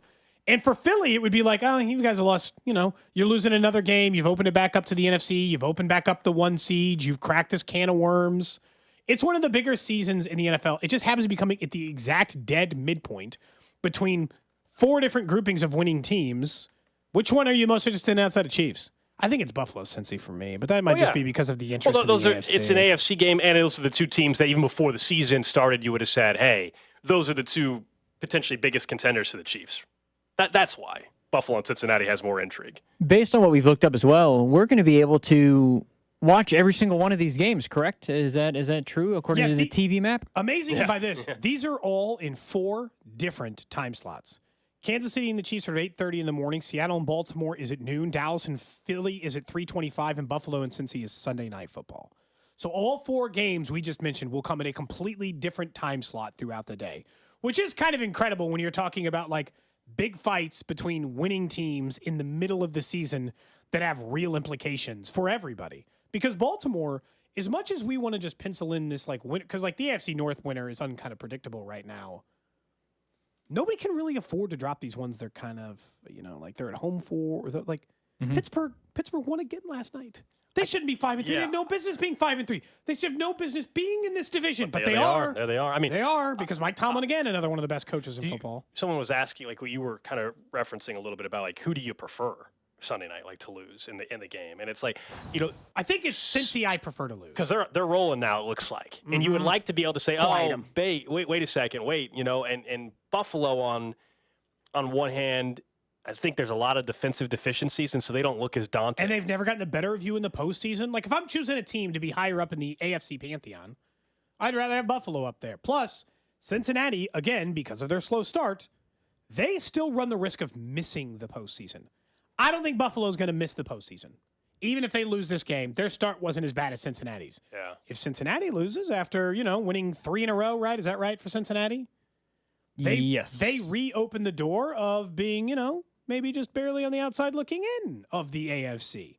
I don't think they're going to miss the postseason either, but at any chance that they could, I will take that win. Does that make sense? Yeah, I got you. Yeah. Like, at any chance they might, I will take the loss. And if they're going to miss the postseason, they lose games like this. That's the truth. Right now, would they be in the postseason? I would. The Bills right now are 6th in the AFC. If they were to lose, Cincinnati's 9th. Yeah. I would not want to be playing Cincy right now, though. I'll be honest. Like, No. I think Cincy probably wins this game. It is in Cincinnati. And Buffalo, I mentioned it just a second ago. That defense is not the same defense. It is so banged up. I know they made a trade for a corner. That's a smart trade. They needed to do it for Douglas. I just think they have way too many injuries right now, and it's going to cost them against an offense right now that's starting to look like the old Cincy offense. But I can't wait. It's a great NFL slate, and obviously it gets going Sunday morning in Germany, 8:30 Central Time kickoff when the Chiefs take on the Dolphins. To talk more about how the Chiefs are matching up and how Pete sees some of these injuries impacting the Chiefs on Sunday, we're going to check in with Pete Sweeney. Coming up next from Arrowhead Pride right here on Cody and Gold. Cody and Gold. People always call us like a bleak show. The idea of you having to come on the air the next day and being like, Cody died in that blimp crash is hilarious to me. That's objectively funny. Brought to you by Gann Asphalt and Concrete. For asphalt, concrete, and parking lot maintenance, Gann Asphalt and Concrete. One contractor, all things parking lot. Trusted in Kansas City since 1994. Online at GANNasphalt.com. Inside the Huddle is brought to you by Blue KC. Live healthy with Blue KC. Your attention is precious. Pulled in a million directions for a million different reasons. Blue Cross and Blue Shield of Kansas City works hard to make sure your health insurance isn't one of the many things distracting you from what's important. By making health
all night? Are you just going to go at Kelly's till 2 a.m. and just never go to sleep? Wow. What's with this guy? I will be at KSHB 41 at 10 to 7 on your television screen, and then I will be there after the game on your television screen if you want to stick around for the post game. He was calling you a degenerate, saying you're just going to call it quits on the bye week before the game even starts, Pete. Yeah, I will be in the bed no later than 10 p.m. on Saturday night. We got a big morning on Sunday. Now, wait, let's talk bye week. What are you going to play for the bye week? I imagine that week looks a little different? Yeah, celebrating a ripe young 35th birthday during the bye. I've had a few times in my career where the bye week falls on my birthday, so I'm excited about that. Taking a little trip with the girlfriend, but I mean, we got a huge game before that, so focusing on Sunday at this stage. Yeah, man. I mean, does it seem like as we get closer to kickoff, there's even more of a realization just how massive this game is from a seeding perspective? But I mean, the Chiefs are truly in the international spotlight this weekend, and what that even can mean long term for Chiefs fans. Yeah, I relate it to the Chicago Bulls of the 90s and the 2000s. This is a team that is, I think, on the cusp of something really special. I know, we've disagreed about the dynasty thing before, but if you want to say they have a dynasty or they're on the cusp of one, either way, they've got the attention of the nation and the world. And I think you're starting to see probably fans in other cities and in other countries just becoming Chiefs fans because Patrick Mahomes and this team has just been so fun to watch. And I think there's a huge difference between like watching the Premier League in Kansas City and actually being able to go over there and take in a game, or when the Premier League comes here. And so it does suck to an extent that this game with Tyreek Hill playing the Chiefs is not happening in KC, but I think in the greater picture of the game developing worldwide, it's going to be a very cool moment. Pete, obviously a big factor in this game and whether or not the Chiefs can get the win is how well they hold up defensively against the number one offense in the NFL. What's the scoop on Willie Gay? A couple of days ago, I think it was Adam Teicher asked about an IR stint.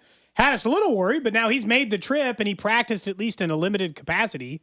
Is he going to be available for Sunday? Yeah, I did get to see him on Thursday before they left. There was a brief viewing, and he looked to be okay. I mean, we only get about 15 minutes out of practice. Obviously, I wasn't over there today for that practice, but I think the fact that he made the trip and he's moving and trying to do something leads me to believe there's a chance here. The injury report hasn't come out yet, but I imagine this will be one of those situations where he's questionable, and they're going to see where it's at. What a huge boost it would be. You can make an easy case that that is your fastest linebacker, and just given all the preset motion that the Dolphins can do, just given how fast Raheem Mostert is, I mean, it just would be a immense boost to that second level if Gay's able to play. Yeah, we talk a lot about Tyreek Hill and how explosive he is. I'm glad you brought up Mostert because I feel like as much attention, and understandably so, Tyreek Hill is going to get in this game. I mean, this rushing attack, they can run all over you if you don't pay much attention and don't actually take them seriously there. Yeah, and I think it's a lot of the scrimmage play. If you look at the games in which the Dolphins lost, it's just beating up their receivers and not making it easy for them to get quick releases. And I think you're going to start to see that at the beginning of the game. The Chiefs are going to try to get hands on this press man type of strategy. And it was telling me, we got a chance to talk to Justin Reed before he left in the locker room on Thursday, and big question is, well, how do you stop Tyreek Hill? I mean, very, very forward. He just said, we got to stop the run first. And so those big plays, they're more apt to happen on second and short, third and short. If you're able to have a negative play first and second down, this is basic football, but it's even more emphasized in this game. It's tougher for them to beat you because you can have help over the top. And so huge focus by the Chiefs to stop the run game early, and I think you're going to try to see them rallying to the ball. And, as we mentioned with Willie Gay, just a boost there if he's able to get on the field and play. Pete, it's easy to do, all right, Mahomes versus Tua, especially because Tua's leads the league in passing and they're the number one offense and the return of Tyreek. What about Andy versus McDaniel? We haven't made it about that in any way. Where do you think McDaniel deserves to be in the conversation amongst the best coaches in the NFL as it sits right now? Yeah, he's certainly among those breakout candidates. I believe it's something that came from that San Francisco system, and they've just really loaded him up with talent. And it's been impressive to see the different looks that he utilizes to get them open in space. It reminds me of a lot of those Legion of Zoom years with the Chiefs and Sammy and Tyreek when he was here, and just what they've been able to do with Waddle and all those offensive weapons. To me, it's made the task of defending the Dolphins daunting, and I don't think the Chiefs have lost sight of that. I think they know what they're up against, and I know the Chiefs' offense continues to get a bad rap, and fans are upset they didn't make a move, but very quietly here, I've probably beaten this to a pulp here, and then people are sick of it, but the Chiefs have a top 5 offense themselves. I mean, they could certainly be playing a little better, but should they be able to curb this talented Dolphins offense to an extent, I think they're going to have enough firepower to win.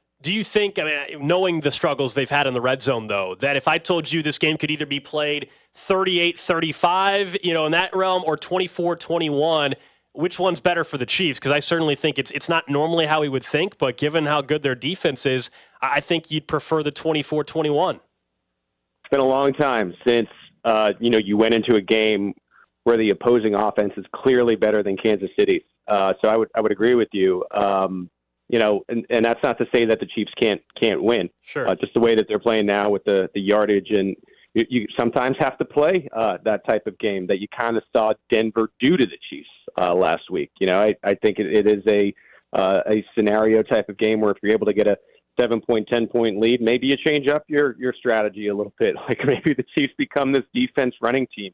That's what you're up against. And look, Andy Reid knows that, and probably make certain decisions in certain places maybe you wouldn't make against other teams, and anything to win the game. Pete, is there, we've all bought into different receivers at different time. His was Richie James, yours was Sky Moore. I think I was also on Sky Moore. Other people with Tony. Is there any reason to think improvements coming out of Sky or Tony, or should we just let that ship sail? Well, just looking at the snap counts, I can tell you what the Chiefs believe, right?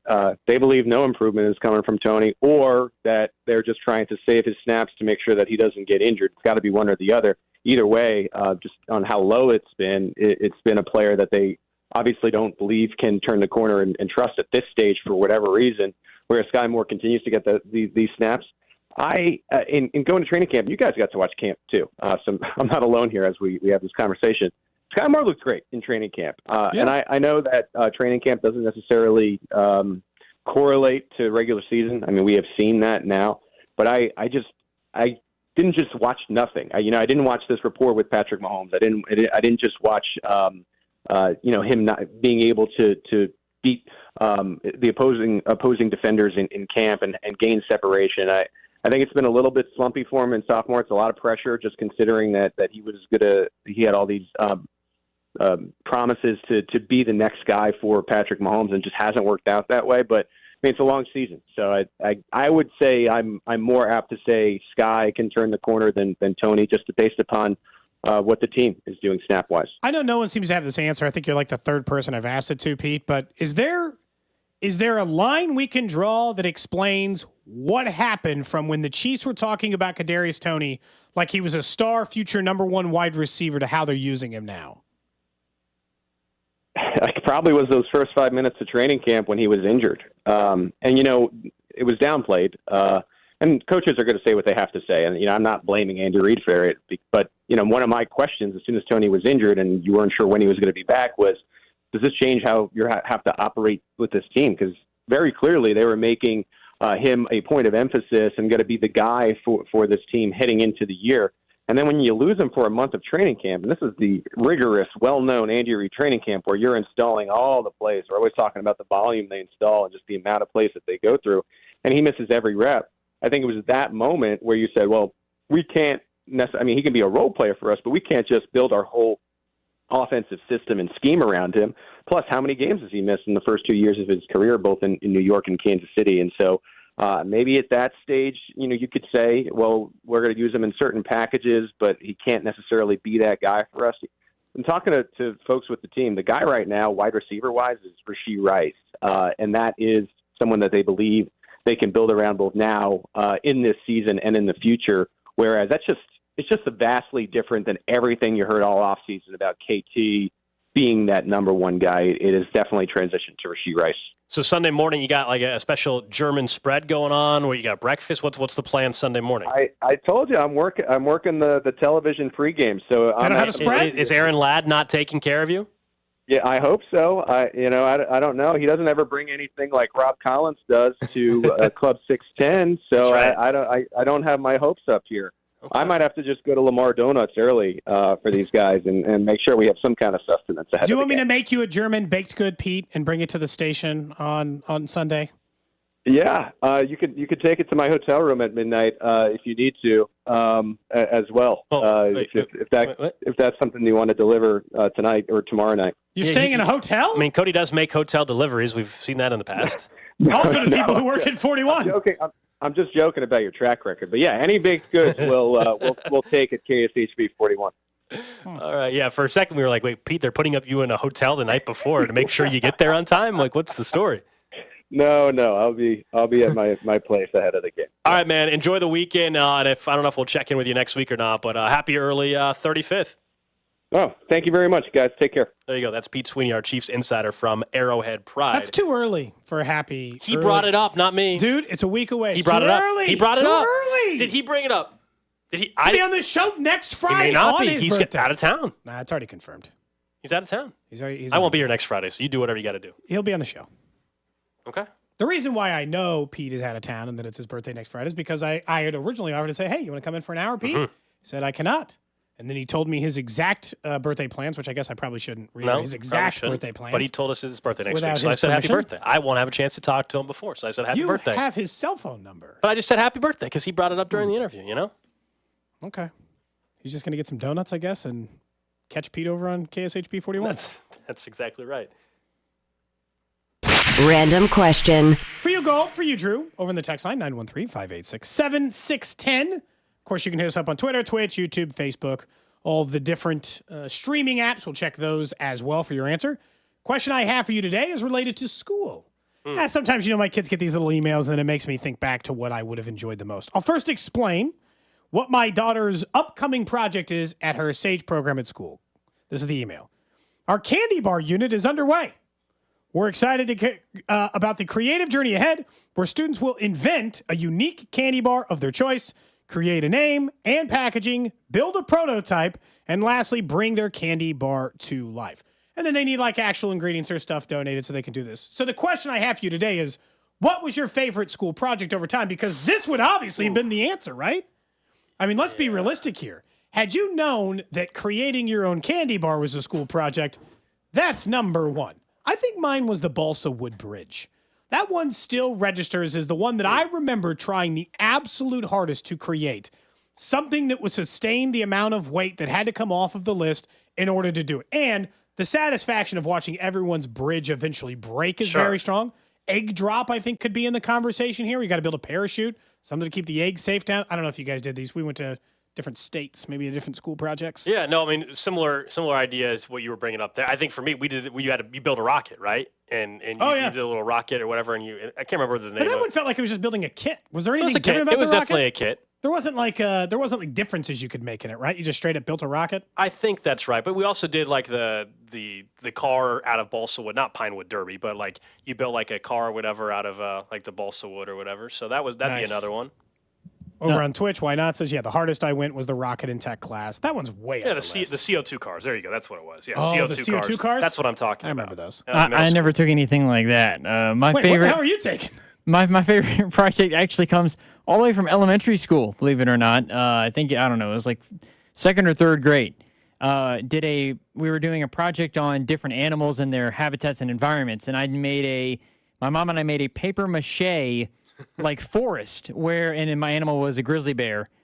So we went to, and I loved the zoo growing up. We would get like those little stone animals or whatever. So we had a stone grizzly bear, put him on there, had like fake trees. We paper mached a mountain and then threw on some powdered sugar to make it look like snow. And it was a very diorama or whatever they call it, or diorama. Yeah, it was that very sounds dope. It was very in depth. Those were always fun. I enjoy doing the projects where they involved like creating something, and that was maybe the most enjoyable one. I see the text. Well, they're I right. see the look on your face. They're exactly right.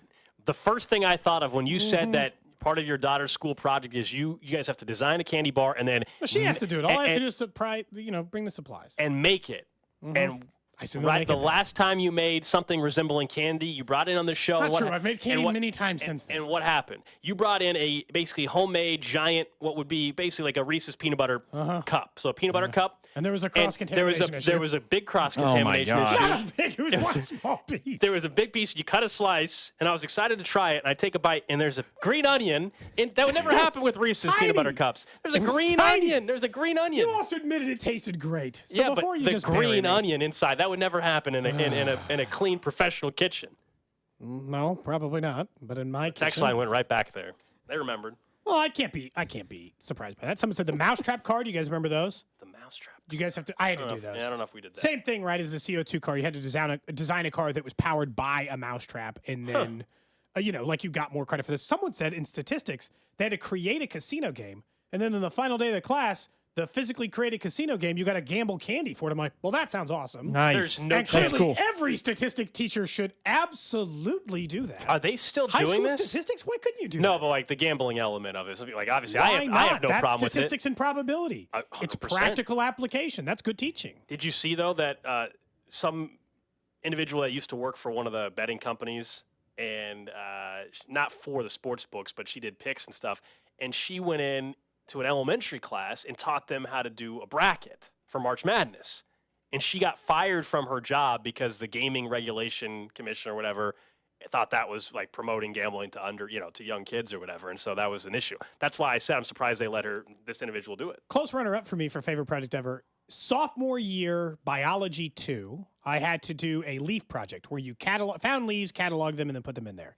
I didn't do it. I never turned it in. It was like 50% of your grade. I lied about having turned it in, and it was stolen. Fought very hard. Teacher offered me a B. I said, this is unacceptable. Can you believe the amount of work we put into this? He gave me an A, and that was it. I never turned it in. What? Never did the project. Swear to God, never did it. Only you could. Yeah, there's- what? You just have to bully people. You have to went not back so down. far. If you bend quickly, they know you're lying. If you fight it to your grave, if you say this is the most egregious thing I've ever done, because it'd be like, well, hey, how about if I give you another week to do the project again? Or like, are you insane? I'm not doing So that you- amount of you work. flat out is lied and just- unbelievable. Did you know going into the project That was my you were- plan the entire time. the whole time? I was never going to do that leaf cataloging project. So It was sometimes busy work. I wonder sometimes like you feel like you got the big win there. Sometimes I Yeah. wonder if the teacher doesn't want to deal with the headache and is like, you know what? It I know had to this. be it. I know this kid is full of you know what, but whatever. like sometimes I feel that You happens. get away with it more if you're already like a decent student. Like if you're a bad student, then you try that stuff, doesn't fly. If people generally like, this person's generally a good student. Like I didn't have a B till I was like a senior in high school. So like at that point, the guy's like, this guy must be somewhat realistic about this. I'm like, look, there's no way I'm redoing this project, and there's no way I'll accept less than an A. Text line brings This up a was good my point. best work. We made planet and moon displays in elementary school, probably frowned upon by my wife. I'll have to ask her if she did she like going to the planetarium where you look through the telescope and all that What other did stuff. she think she saw when she went to the planetarium? Yeah. If she doesn't think the moon is real, what does she think she I'm was gonna looking ask at? I'm going to ask her that right Science now. fiction. Actually, It's just like watching I took stats, and the whole class was revolved around probability and gambling. So we would play card games, and we would do betting odds on horses and all that stuff. I don't know. That was high school, probably something we shouldn't have been really That's diving statistics, into, though. but To me, that counts. yeah, That's what Cody was same kinda sort of thing for us. So I loved that class too. That was fantastic. So have you guys decided then? What have you talked to your daughter then? Going back to the original source of the question. Well, they just started, so we Okay. haven't had a full breakdown of exactly what type of candy bar she wants to design yet. They have to do like the paper, the logoing on it, the whole thing. So I imagine it'll be a lot of complicated people, project. The most disgusting when people are mentioning dissecting, like what was the animal that you? I did do sheep's eye, a frog. We just did the frog. Cow eye, I remember. We had to Ours are do. sheep, it's same difference. The formaldehyde maybe just nauseous. There's a couple It was of other terrible things. smell. I don't remember. Pig fetus, right? Just the frog, thank goodness. You only got the frog once? Thank goodness. Man. Yeah, man. The You smell really got low on the formaldehyde dissection. or whatever was awful. No, we had to do all that stuff. Someone said I'm a straight up crook. Dishonest. Well, Line cutting. it's been discussed on the show a few times. Did you ever because I, act? cheated on one project once? The other exampeople they were bringing up. Uh-huh, yeah. Yeah. Guilty. of some You're other the things. only one that would go as far as to do that, and I don't even know if I would. Not that I would have the guts to do it, but There would come a point where I would give up, and I'd be like, you know what? Fine. No way. I was never going to accept that.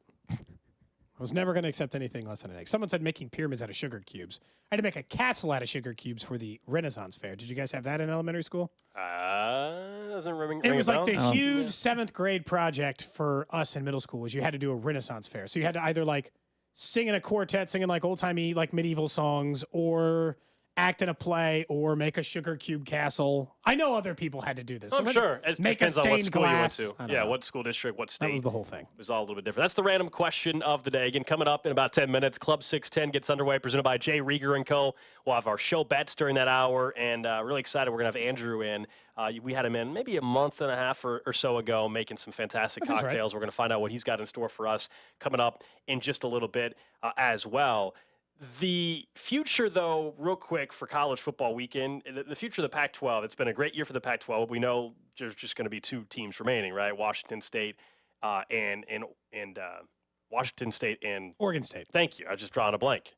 And Currently a good football team, which is funny. There's an article that suggests both those schools are trying to take all the money away from the other schools that are remaining in the Pac-12. So they're trying to just claim in this legal process that the $200 million remaining on the contract belongs to them and just them, as the contract states, active members of the Pac-12 conference. The other conferences are trying to get a piece of this pie. Why? You're getting paid by your old school. You don't deserve any of this money. We're the only 2 people remaining in this conference. They should absolutely play out the rest of this contract with the TV partners all the way through 2024 and receive the full $200 million to themselves. Fund themselves for years. Whatever conference they end up in, Gold's what? Going to be a third of what they were getting in the Pac-12? Half of what these other schools are getting? What the hell are they trying to hold on to any of this money for? It doesn't belong to them. It's not their money. Yeah, I mean, look, it's. I think a lot of people take enjoyment in seeing this, like, hey, you screwed these 2 schools, so let them go ahead and take all the money. The only thing that it even says that there's money from 2023 through 2024. These other schools aren't leaving until the summertime. So yeah, but they're not saying for the whole term either. No, absolutely not. But like Oregon State and Washington State don't get the money, the entire bulk of the money, when there's still Olympic sports and spring sports going on for these other schools while they're still technically part of the Pac-12. So, look, lawyers are probably going to get involved and figure out this. There's no way that Oregon State and Washington State are going to keep the entire $200 million from the other schools. There will be plenty of lawyers getting involved in this whole deal. Well, I'm thinking at least 70 or 80% of it, though. I think it's July. I want to say sometime it might be July 1st, actually, when the official new year happens and that transition officially is made for all those schools to move to whatever conference they're going to. Great. And then when they leave and there's still the remainder of 2024 left on their contract, they should get every cent moving forward. Those schools should not get to leave and be like, well, we were here for most of it, so we would like that money. No, you're not here for most of it. 2024 is the whole year, not part of it. You don't get some of the money. You're getting the money from your new conference. I just totally disagree. Of course you get some of it. No. You're leaving us. Cody, 2024 is in January. They're technically fulfilling it by going through June of 2024. They technically fulfill it. But they're going to get their full payment from these other conferences. So you get a double dip? Happens all the time. No thanks. Yeah, Oregon State and Washington State are going to get screwed. I think that they should get the full $200 million. I hope they do, honestly. There's I don't know no how way. These lawsuits are going to take a minute. We're talking $200 million on the line. They're going to take a minute. I think they deserve every cent. All right, They're the ones left holding the bag. Coming up next, Club 610, presented by Jay Rieger & Co. We've got Andrew Olson joining us, so we'll find out what he's got in store for us. We know the Chiefs are in Germany, so maybe a German-themed cocktail. We'll talk about our show bets and what the Chiefs have to do Sunday morning right here on Cody and Gold. Chiefs fans, it's Jawan Taylor. Don't miss Cody and Gold weekdays starting at 10 on 610 Sports Radio.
1 o'clock. Presented by Jay Rieger & Co. Alex Gold, Cody Tapp, Drew Nixon with you. Real quick update injury-wise for the Chiefs. Willie Gay and Richie James questionable for Sunday's game. That's official from the Chiefs. We know Clyde Edwards-Helaire is out. He didn't make the trip, but the practice window opened up for Richie James. The fact that he's questionable, kind of interesting with the wide receiver room that maybe could use some help. Maybe this is the weekend that he gets a more of an opportunity, but we'll see. We'll have to wait till early Sunday morning for inactives. What does that mean? Like inactives coming out like at 7 o'clock in the morning or something like that as the Chiefs take on the Dolphins. We'll get to our show bet in just a little bit as well. Really excited. We always like Club 610. We either have some of the canned cocktails. Cody will whip up a cocktail or two with some of the spirits provided by Jay Rieger. But anytime we get Andrew Olson in studio, we're always excited. And I have no idea what he's making today. He promised maybe some German-themed cocktails. Andrew Olson, National Beverage Director. That's an important job title. Like, National Sounds Beverage fancy. Director. That's big time. I mean, technically we're in Europe, so maybe global. Oh, international. Honest to God, International. You should go into your boss's office and demand that you be called International Beverage Director now that you guys are overseas. Well, actually, probably say worldwide, global beverage director. Yeah. Sorry, Prestige Worldwide. There you go. So, Yeah, exactly. If you toss in too many titles, it does start to sound more phony than just like this is a real important job. Drop all the vowels and abbreviate it so it looks like, I'm like a Juris Doctor or something like that. Yeah. Smart. Well, what do you Works. got? You got okay. We've got quite the assortment here. What are you making us? No, this works perfectly because Rieger, by nature, is of Jewish, Austrian, German descent. So the family actually came over from there in the late 1800s.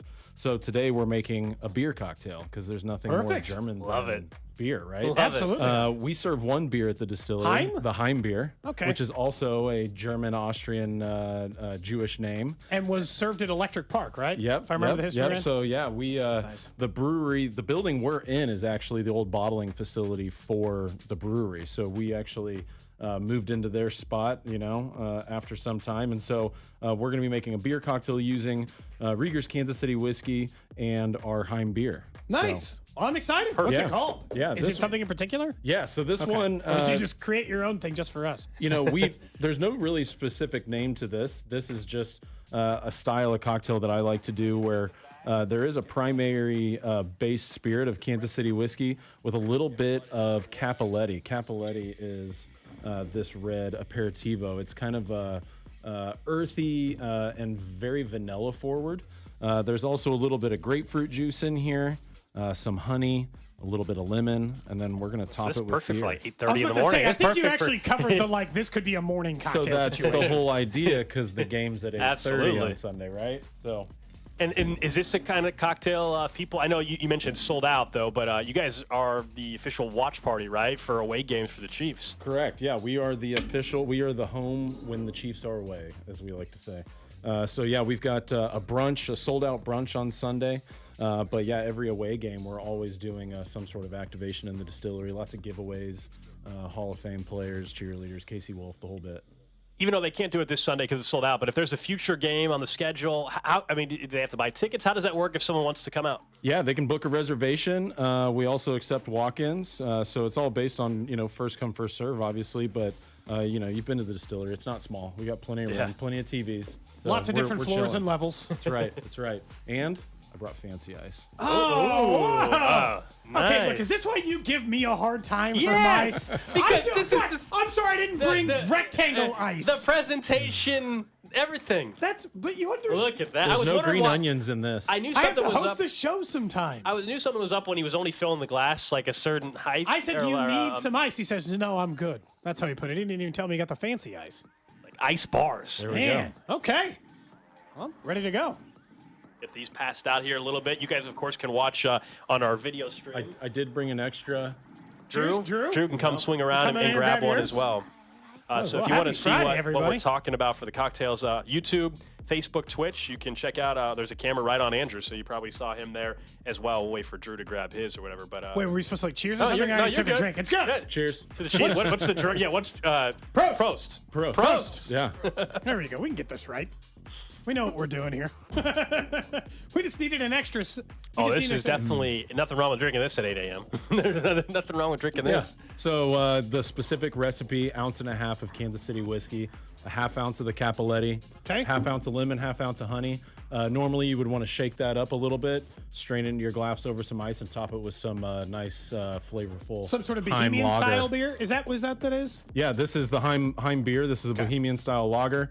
You can find this at the distillery by the 6-pack. It's made by Casey Beer Company. It is made by Casey Beer Co. Yeah, local they company. crush. They crush. Well, I mean, if you're gonna, this is all very on brand. They're the local German beer maker. Right. Great. Love it when a plan comes Local together. whiskey. It feels like a morning cocktail. Yep. I'm sold across the board. Very good, by the way. And you said you like a screwdriver in the morning, so this might be. If I'm in Vegas and I'm getting up, I happen to be up a little bit earlier. Hair in That's the dog kind of thing? absolutely screwdriver. Oh yeah, yes. Greyhound, salty dog. I really like Campari and grapefruit. So Yeah. that's kind of where the inspiration from the Cappelletti and that kind of thing came from. And whiskey at 8:30 in the morning is not bad either. It's probably I don't know that I've had whiskey at 8:30 in the morning very often, which I guess is Just Vegas again. Just Vegas. right. Just Vegas. just that's it. That's honestly that's it. Imagine the kind of candy bar you could design after having 4 of these at 8:30 Does that in the not sound morning. like the coolest kids project ever, by the way? Yeah. Oh, just design your own candy bar and we're gonna give you all the ingredients and you can choose which types of things Yeah. it's in. Design your own label. I'm like, well, this sounds incredible. And yeah, every kid would want that project. I don't know why you wouldn't want it. 100%. Speaking of the game, by the way, I've told you earlier in the show, and I stand by this, and I'm sure you guys feel this way a little bit because of just how quickly it sells out and how many people are coming to the distillery because of it. This is the most excited I've been for a regular season game since that Cincy one. The Cincy one beat it because they had just faced him in the AFC Championship game. It was a chance to get revenge. They didn't win that regular season game, by the way. But it felt like it had everything on the line. It felt like it might have meant the 1 seed. It was Burrow versus Mahomes again. But because of the return of Tyreek, the fact that it's a standalone game in Germany, it might mean who gets the number 1 seed in the AFC. I don't feel like this game misses it. It doesn't miss any checked boxes as far as interest goes. No, it's got everything. Yeah, I mean, the Tyreek Hill angle was going to be there whether it was on away or at Arrowhead. It'd be enhanced if he was back in Kansas City, and a little bit of that. I would have loved to see what the reaction as he walked on the field for the first time would be from Chiefs fans, or the first catch, or if he makes a mistake, just to see if the crowd all over him. Not going to find that out in Germany necessarily. But you said it about the number 1 seed being on the line. These are the 2 best teams in the AFC, and the Chiefs could have a tiebreaker over Miami and Jacksonville with a win. Not only up in the win column, but a tiebreaker. And then you're only a win away against Buffalo from basically any of the teams that you think maybe are in the number 1 seed conversation, I guess, take with the them on in a exception few weeks. of Baltimore. That's the one that you won't play. Other at than least that, they play in the most difficult division in all of football, so it just feels like you take not a stranglehold, but you take firm grasp of, hi, we'll see somebody else in the AFC title game. Don't care who you are. We'll see you there, just like we're always there. That's how I'll feel about the Chiefs if they beat the Dolphins. Yeah, in the part, Andrew, too, that it's coming off a loss. And so that puts more pressure and I think enhances this game. The Chiefs were just cruising. We'd all still be excited. But knowing that, all right, you got a bye week after this. If you lose 2 in a row, it'd be just the 3rd or 4th time, I think, in Mahomes' career that he's lost back-to-back games. Yeah, I'd be interested to see what the crowd plays into this as well. I think that the Chiefs have probably one of the largest fan bases across the globe. Well, and this is also the appeal of being in Germany, is that you're one of the 2 teams who gets to advertise yourself there. Yeah. I mean, did you see that boat? That's the championship. That's pretty cool. I saw some photos today from the inside. I think, if you went to the NFL draft, you saw probably some of the same elements, right? Or if you went to the Super Bowl, you probably, you saw that with the Swarovski crystal Chiefs helmet, that kind of activation stuff they do. That's basically what they brought to the ship. But again, if you're in Germany, you've never seen any of that. I mean, it's their Super Bowl in Germany, having the Chiefs there. And we've said it 100 times this week, I think. But if you're a young football fan in Germany, how are you not a fan of Patrick Mahomes? And so this is probably your team for the rest of your life. I mean, there's a heck of an opportunity there. Lots of Rheinfire fans out there that are just looking for Rheinfire. God, NFL Europe days. Did anybody else used to play with them on the old version of Madden? Course. Just to see Of course. I'm just making sure we all dug out some NFL Europe teams. I had German exchange students that lived with me when I was growing up, and that was right during that era. NFL and Europe. to be able to play as the Rheinfire sitting next to them. And now they've got kids that are teenagers, and now their home away from home is now coming home. Okay, so what's the German baked good I need to make for Sunday? Oh, that's a good question. I'm assuming they showed you some classic German fare. No, I mean these were like 15 and 16-year-olds. They were making dinner for the whole family. Right? They were trying to figure out how to use a traveler's check back then, Traveler's check. Oh man. Thank God we don't have to deal with any of that when you're traveling no anymore. Kidding. No we kidding. were talking to like one of our coworkers, Josh Klingler, who's on the sideline for the radio network. He's in Germany, and like before it was like 10 years ago, you traveled internationally, you got to make sure you had the right SIM card and all. Now it's pretty simple. You can call from anywhere. It's just not a big deal. Absolutely. Yeah, it's I don't know how anybody, I said this to someone the other day, I don't know how anybody operated the way that they can now. I mean, everything's at your fingertips, everything's so easy. I mean, you could go to Germany and back within 48 hours and it would feel like nothing even happened. Other than you got on a plane and flew out there. Yeah. I mean, it's which is what the Chiefs did, right? Because they chartered that yesterday. plane. late too, apparently. And it's funny, these big Airbus or whatever, and it's got 44 first class / upper class seats, the kind that have like the pod, like your private pod almost with the bed. We were trying to figure 44 of them. There's 53 men on the roster.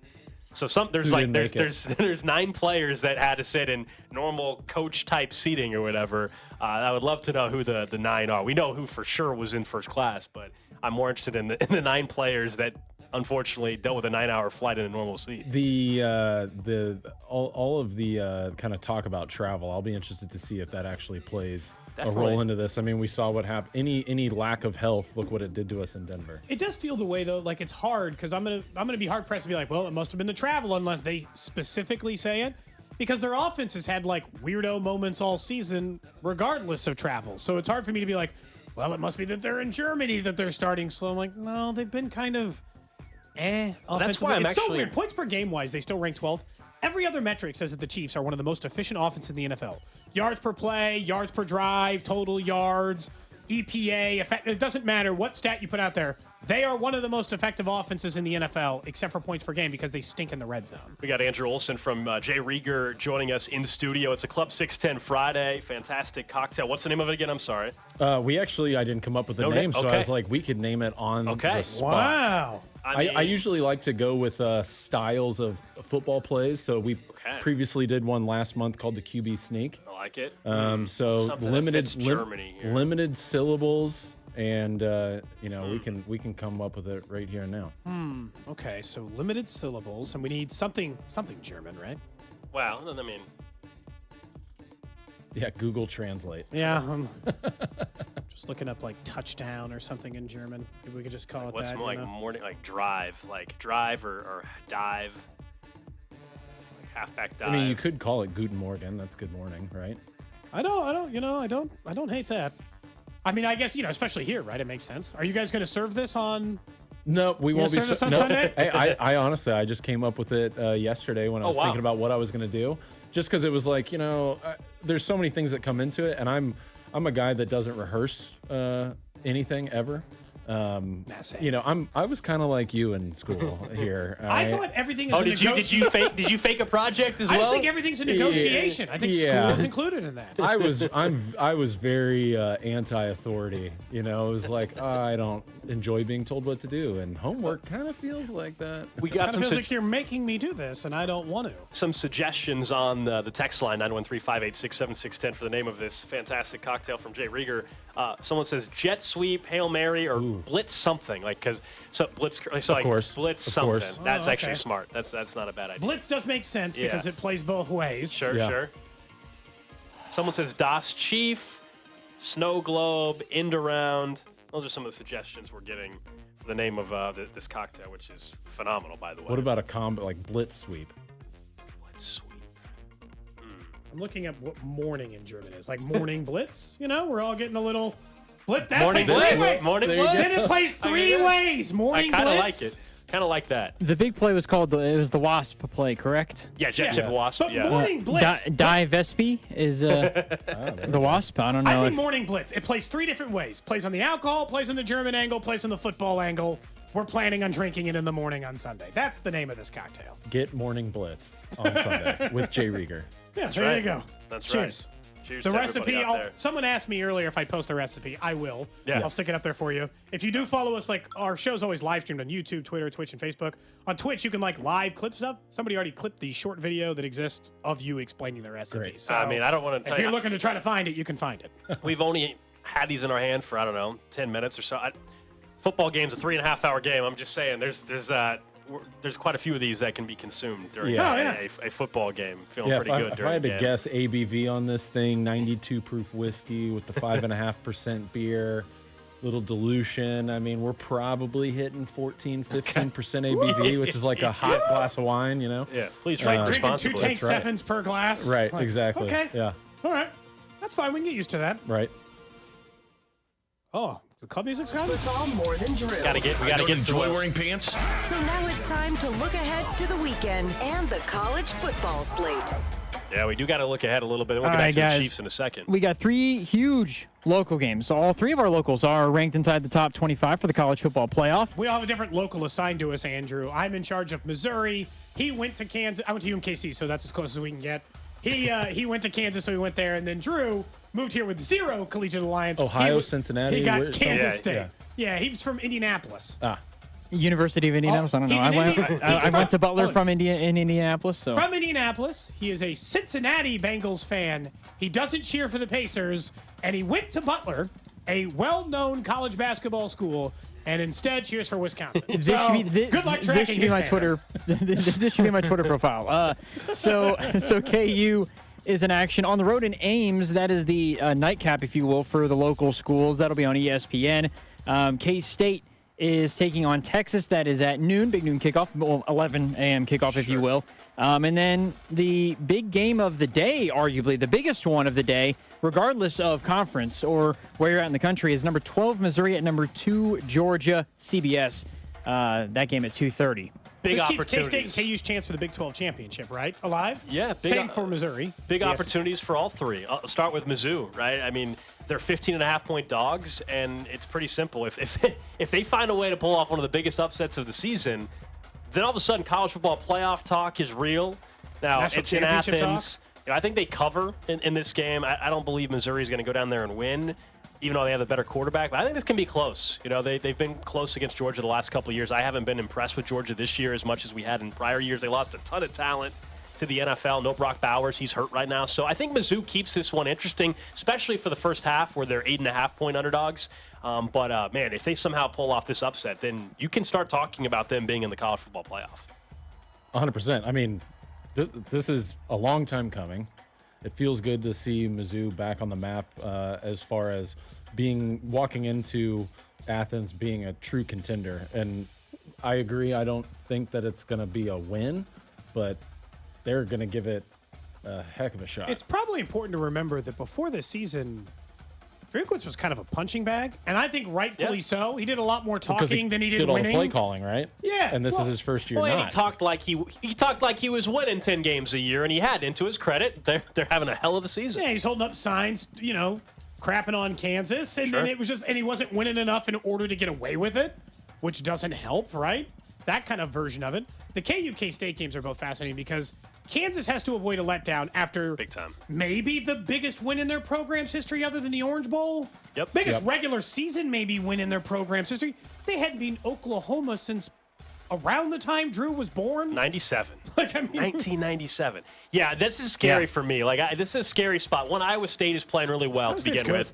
But it's on the road, and you're right. You're coming off a massive win. Everybody's talking you up, as they should be. It's a program-changing win against OU. But can you follow up the big win with another one? And I think Lance Leipold said it in his press conference this week.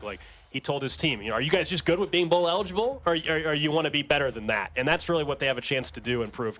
If they want to get to a 9-win season, which is in play if they beat Iowa State, that, of course, has to occur. Otherwise, are they going to just be a 6 or 7-win team? If they're good with that, it's a dangerous spot, though, up at Ames. I'm not betting on this game. I think Iowa State's going to win this. I hope I'm wrong, but I have a feeling that this is a bad spot for KU. How many of the Iowa State players do you think are betting on this one as well? Well, they got a little bit of trouble for that. Yeah, they definitely have. Along with the locals, there are 3 other big ones to watch in the slate of games. You got Washington, number 5 Washington, at number 20 USC. That's fascinating because of the quarterback matchup, Penix and Caleb Williams, obviously. LSU is at Alabama. That is a late CBS kickoff. That one probably is the Gary Danielson, Brad Nessler one, given that historic rivalry. You'd like to see Mizzou and Georgia get that broadcast pairing, but anyways, that is not the only one involving Big 12 teams. That is going to be the locals, if you will. Oklahoma and Oklahoma State Bedlam, number 9 against number 22 in Stillwater, not in Norman. So that's a big one. That could have Big 12 implications for KU and K-State, and is certainly going to make things a little bit more interesting. One more thing, too. College football playoff rankings came out. For those of you that want to know, right now it's Ohio State 1, Georgia 2, Michigan 3, and FSU 4. Michigan, Big Ten coaches and ADs are begging the conference to do something to Michigan, and whether it be penalizing them, I don't know if it's taking away scholarships. Is there anything that you think is going to happen? Is there a rumor now that Ohio State's maybe mixed up in this? Yeah, there's a story out there that somehow Ryan Day's family could be linked to the Michigan scandal, which is that's a rabbit hole, I think. That would be 3D chess. If you got your own family members to become people inside of Michigan's program to steal signs, but not for you, but for Michigan to get them in trouble, kudos. He would also get fired immediately, I think. Conspiracy. Yeah, the sign stealing stuff is wild. There seems to be new details coming out each and every day with this thing. Oh yeah, what was it? I caught it the other day, the Ray-Ban with the blue light on it, and I was like, I love the internet. The internet finds everything. I'm big in the internet conspiracy theory. People are very good at convincing me into maybe being a conspiracy theory person. You're like, sure, this is very convincing. They're like side by side his face together and just like, I think that's the same person. Is this going to be one of those things where, it's like at one point Reggie Bush got in trouble and now they're giving money to college players? Are we not allowed to steal signs and then technology is going to be on the sideline? I think again, it's just going to steal it. Yeah, you can scout ahead all you want, but you just can't be recording stuff on the sideline. It'll be interesting 10 years from now if there's some changes. I think this is going to prompt some changes. I still think it's crazy in college how why the hell are we selling signs? The quarterbacks don't have the communication with the coach like we do in the NFL. The fact that you're holding up pictures of Taylor Swift and whatever to tell you to do a certain play is insane. Thank goodness we're getting those in the bowl games. They're testing it out, and hopefully it is something that moves on to being permanent. We glossed over K-State for a second. K-State, Texas. I think the Wildcats... Once again, the backup quarterback situation helps. Yeah, I think K-State. I think K-State's going to go down and get a win against Texas. But yeah, Malik Murphy's playing. The true freshman quarterback had 2 turnovers last week. I think K-State, who's a 4.5-point dog, I like them to cover, and I think they go and surprise some people and upset the Longhorns. I desperately want K-State to beat Texas and for Oklahoma to lose to Oklahoma State so that they can just go out of the Big 12. I don't care. The Big 12 doesn't even get another college football playoff team, just as long as it's not them. And I know you don't have to hold grudges forever. I learned my lesson from the last time the conferences split up and literally everyone was leaving this time. But if they're going to leave, then good riddance. I don't want you to go to the college football playoffs so you can be like, oh, a Big 12 team won the college football national championship. Won't feel that way. They're leaving next year. It's Club 610 Red Friday here, presented by Jay Rieger & Co. Coming up next, we'll get to what's trending. We've got some show bets to iron out and our game predictions as the Chiefs take on the Dolphins in Germany. Chiefs fans, it's Scott Moore.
Rieger & Co. We've got Andrew Olson, their national beverage director from Rieger, joining us in studio. He whipped up a fantastic cocktail that I think we're going with Blitz. Morning Blitz? Morning Blitz or whatever. And tell us once again, what is in this? We're about getting to the bottom of the glass here, but what would you... Should have eaten more for lunch. Yeah. Anyone else? Yeah. What's the cocktail again if people are listening and wondering what we're drinking today? Yeah, Morning Blitz that we named minutes ago. So this is going to be an 1.5 ounces of Rieger's Kansas City whiskey, a 1/2 ounce of Cappelletti Aperitivo, very vanilla heavy aperitivo, and then 1/2 ounce of lemon, 1/2 ounce of honey, 1 ounce grapefruit juice, shaken over ice. Top it with some lager beer. I'm specifically using the Heim beer from Casey Beer Co., made for J. Rieger & Co. They don't sell that like at their estate. Like that's made specifically for you guys, right? Because they do sell it at the beer at the brewery itself. So you're the old Heim building because Electric Park and everything that the outside area is named for. Heim, like it was an amusement park, and they also had a giant brewery. Oh yeah, they had their own streetcar. They had their own in-house currency. As lots of companies did back then. You get paid in Heim company bucks. store. Yeah, exactly. Yeah. But yeah, this is gonna be a great morning cocktail. So for that 8:30 kickoff, I think we found out that maybe don't drink them too fast. Yeah. Or eat more. Pace yourself a little bit. Yeah, Yeah. definitely. Yeah, make sure you have the big hearty breakfast or brunch going Sunday morning when the Chiefs take Depending on on Germany. which vibe you're going for. Yeah. Exactly. And thinking of that game, thinking like St. Patty's Day and at like noon you want to be cashed. We always do our show bets too, Andrew, and we lay out kind of a show bet that we like, and it's kind of interesting because one thing that Cody's mentioned a couple times, he's been going after the MVS bets because I'm 2 weeks in a row. I'm going for it 3 times in a row. The number's been so low, so we usually parlay these together. You mentioned MVS. I'm also going to go wide receiver. And some of us are sicker than others. That's basically what we're determining. Some of us are sicker than others when it comes to betting. What I mean by that is, how sick do you have to be to go with wide receiver bets this week, considering all the talk against the Chiefs about wide receivers? I like MVS. Which wide receiver do you like? The NFL's weird. Just when someone's counted out, just when everybody says this guy sucks, just when everybody says this guy's a bust, the number is only 18.5 receiving yards. He missed a wide open touchdown catch last week. The NFL's weird. He's going to end up with either a touchdown catch or like 50 yards receiving on Sunday morning. Sky Moore over 18.5. Okay. Guess what, guys? Let's get weirder.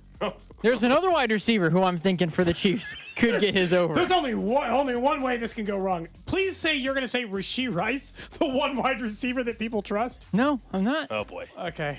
All of these guys are in the teens. I'm going with Mr. Bionic Arm, Justin Watson, to get 17.5 over. He's done the most of the bunch. Those are embarrassingly low numbers, to be clear. That's what's crazy. Are we suggesting as a show that we are going to parlay MVS, Sky Moore, and Justin Watson totals together all at the over for the win? Let's do it. It's based on this, I can get it at 5-1 if you guys want it. It's like I said, it's kind of a sickening bet to make. But do you guys want to toss in Tony or something, or start here? Well, Kadarius Toney is at, depending on the book, 9.5 or 10.5 receiving yards. I mean, that's what's insane. It's like 65 total yards for 4 wide receivers. Yeah. 2 of these guys, before the season started, were expected to be the number 1 wide receiver, perhaps. Kadarius Toney, and here we are heading into week 9, and his total's 10.5 receiving yards. Sky Moore's is 18.5. I mean, think about that. Text line is genuinely worried about saying, okay, maybe those drinks are too strong. You guys might be drunk.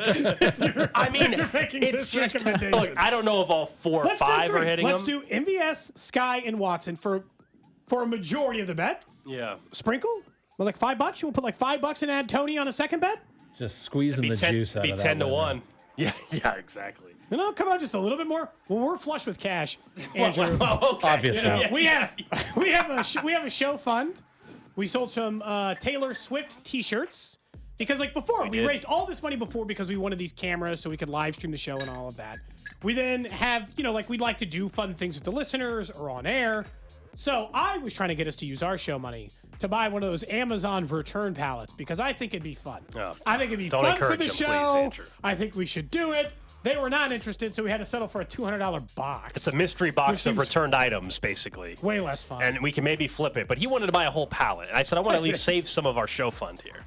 Thoughts? Yeah, I mean, you love to gamble. So It's 2 different ways of gambling. Yes, exactly. I mean, going back to the wide receiver thing, I mean, God, how cringe was it sitting 4 p.m. last week or, Sickening, just man. watching it, just going, I'm texting friends, just going, nothing's going to happen.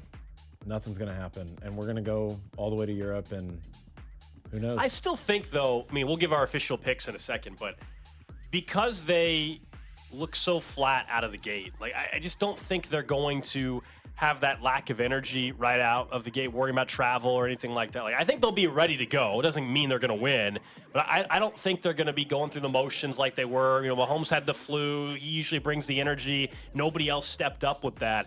I'm not worried about that, even though they traveled later in the week than the Dolphins did, and there has been a ton of made, as we talked about the travel accommodations and when they decided to leave. I think they'll be ready for this game.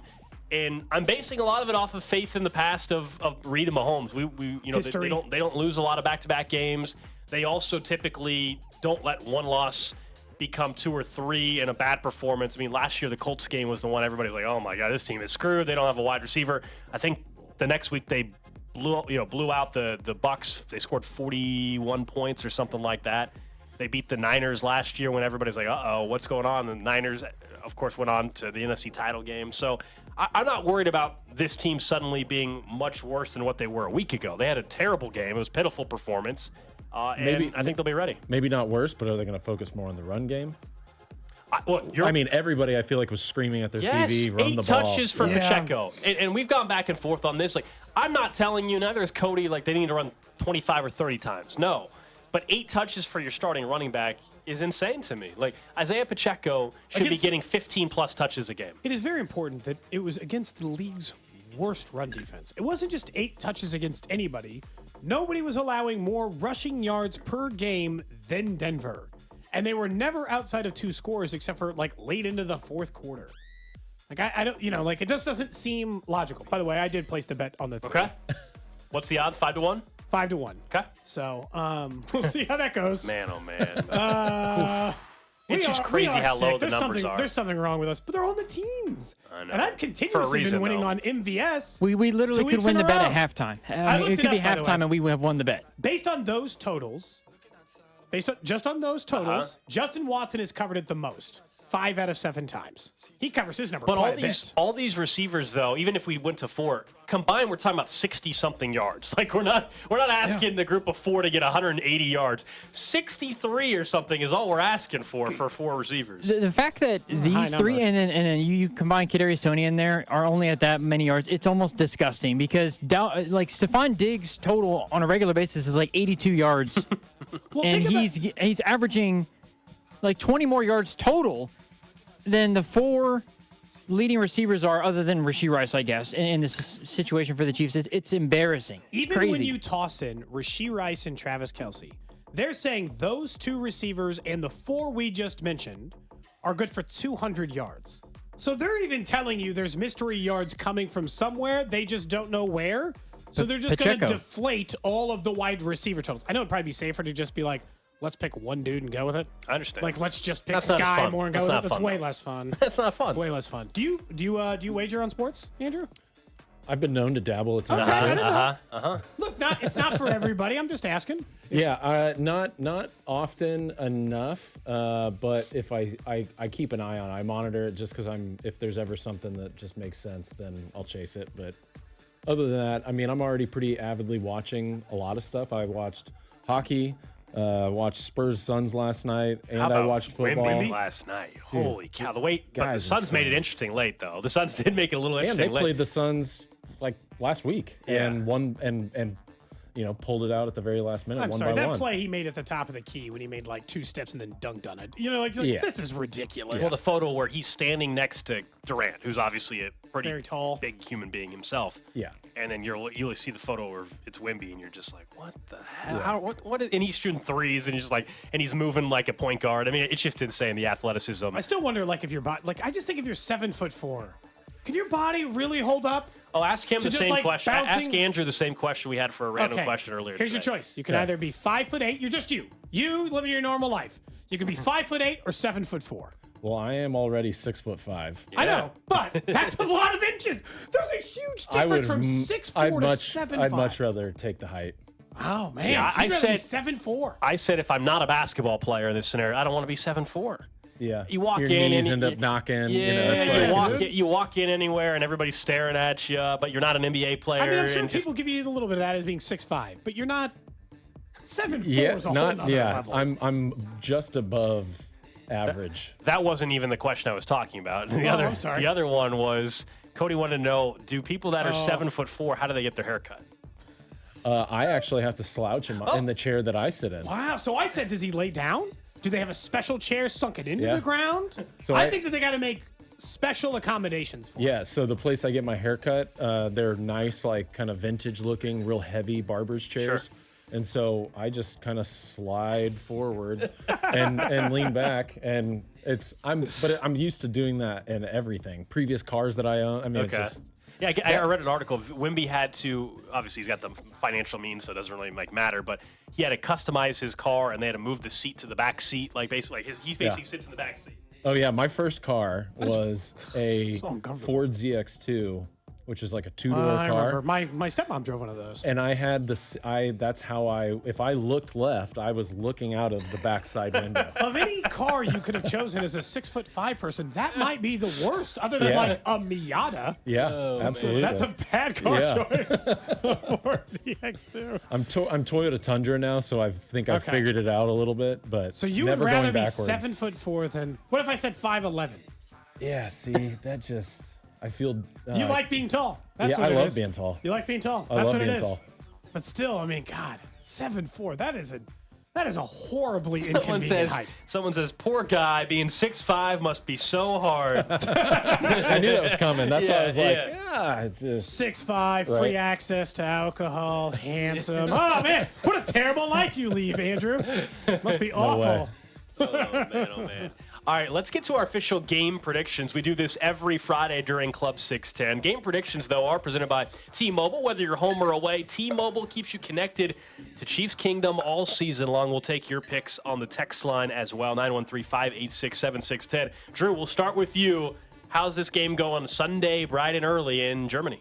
I will say 28-24 Chiefs. 28-24, so that would be over, right? Barely Total? over, yeah. Just barely over the 50.5 total for the game. Cody? 31-30 Chiefs. So I guess I'm not taking them to cover. Yeah. The truth is, I don't respect Miami's defense. So I believe the Chiefs can score against them, but I also don't think Miami won't score. I know Kansas City hasn't let up more than 24 points, and that was just this previous week. And that was in a game in which the offense gave them like 7 short fields in a row, seemingly.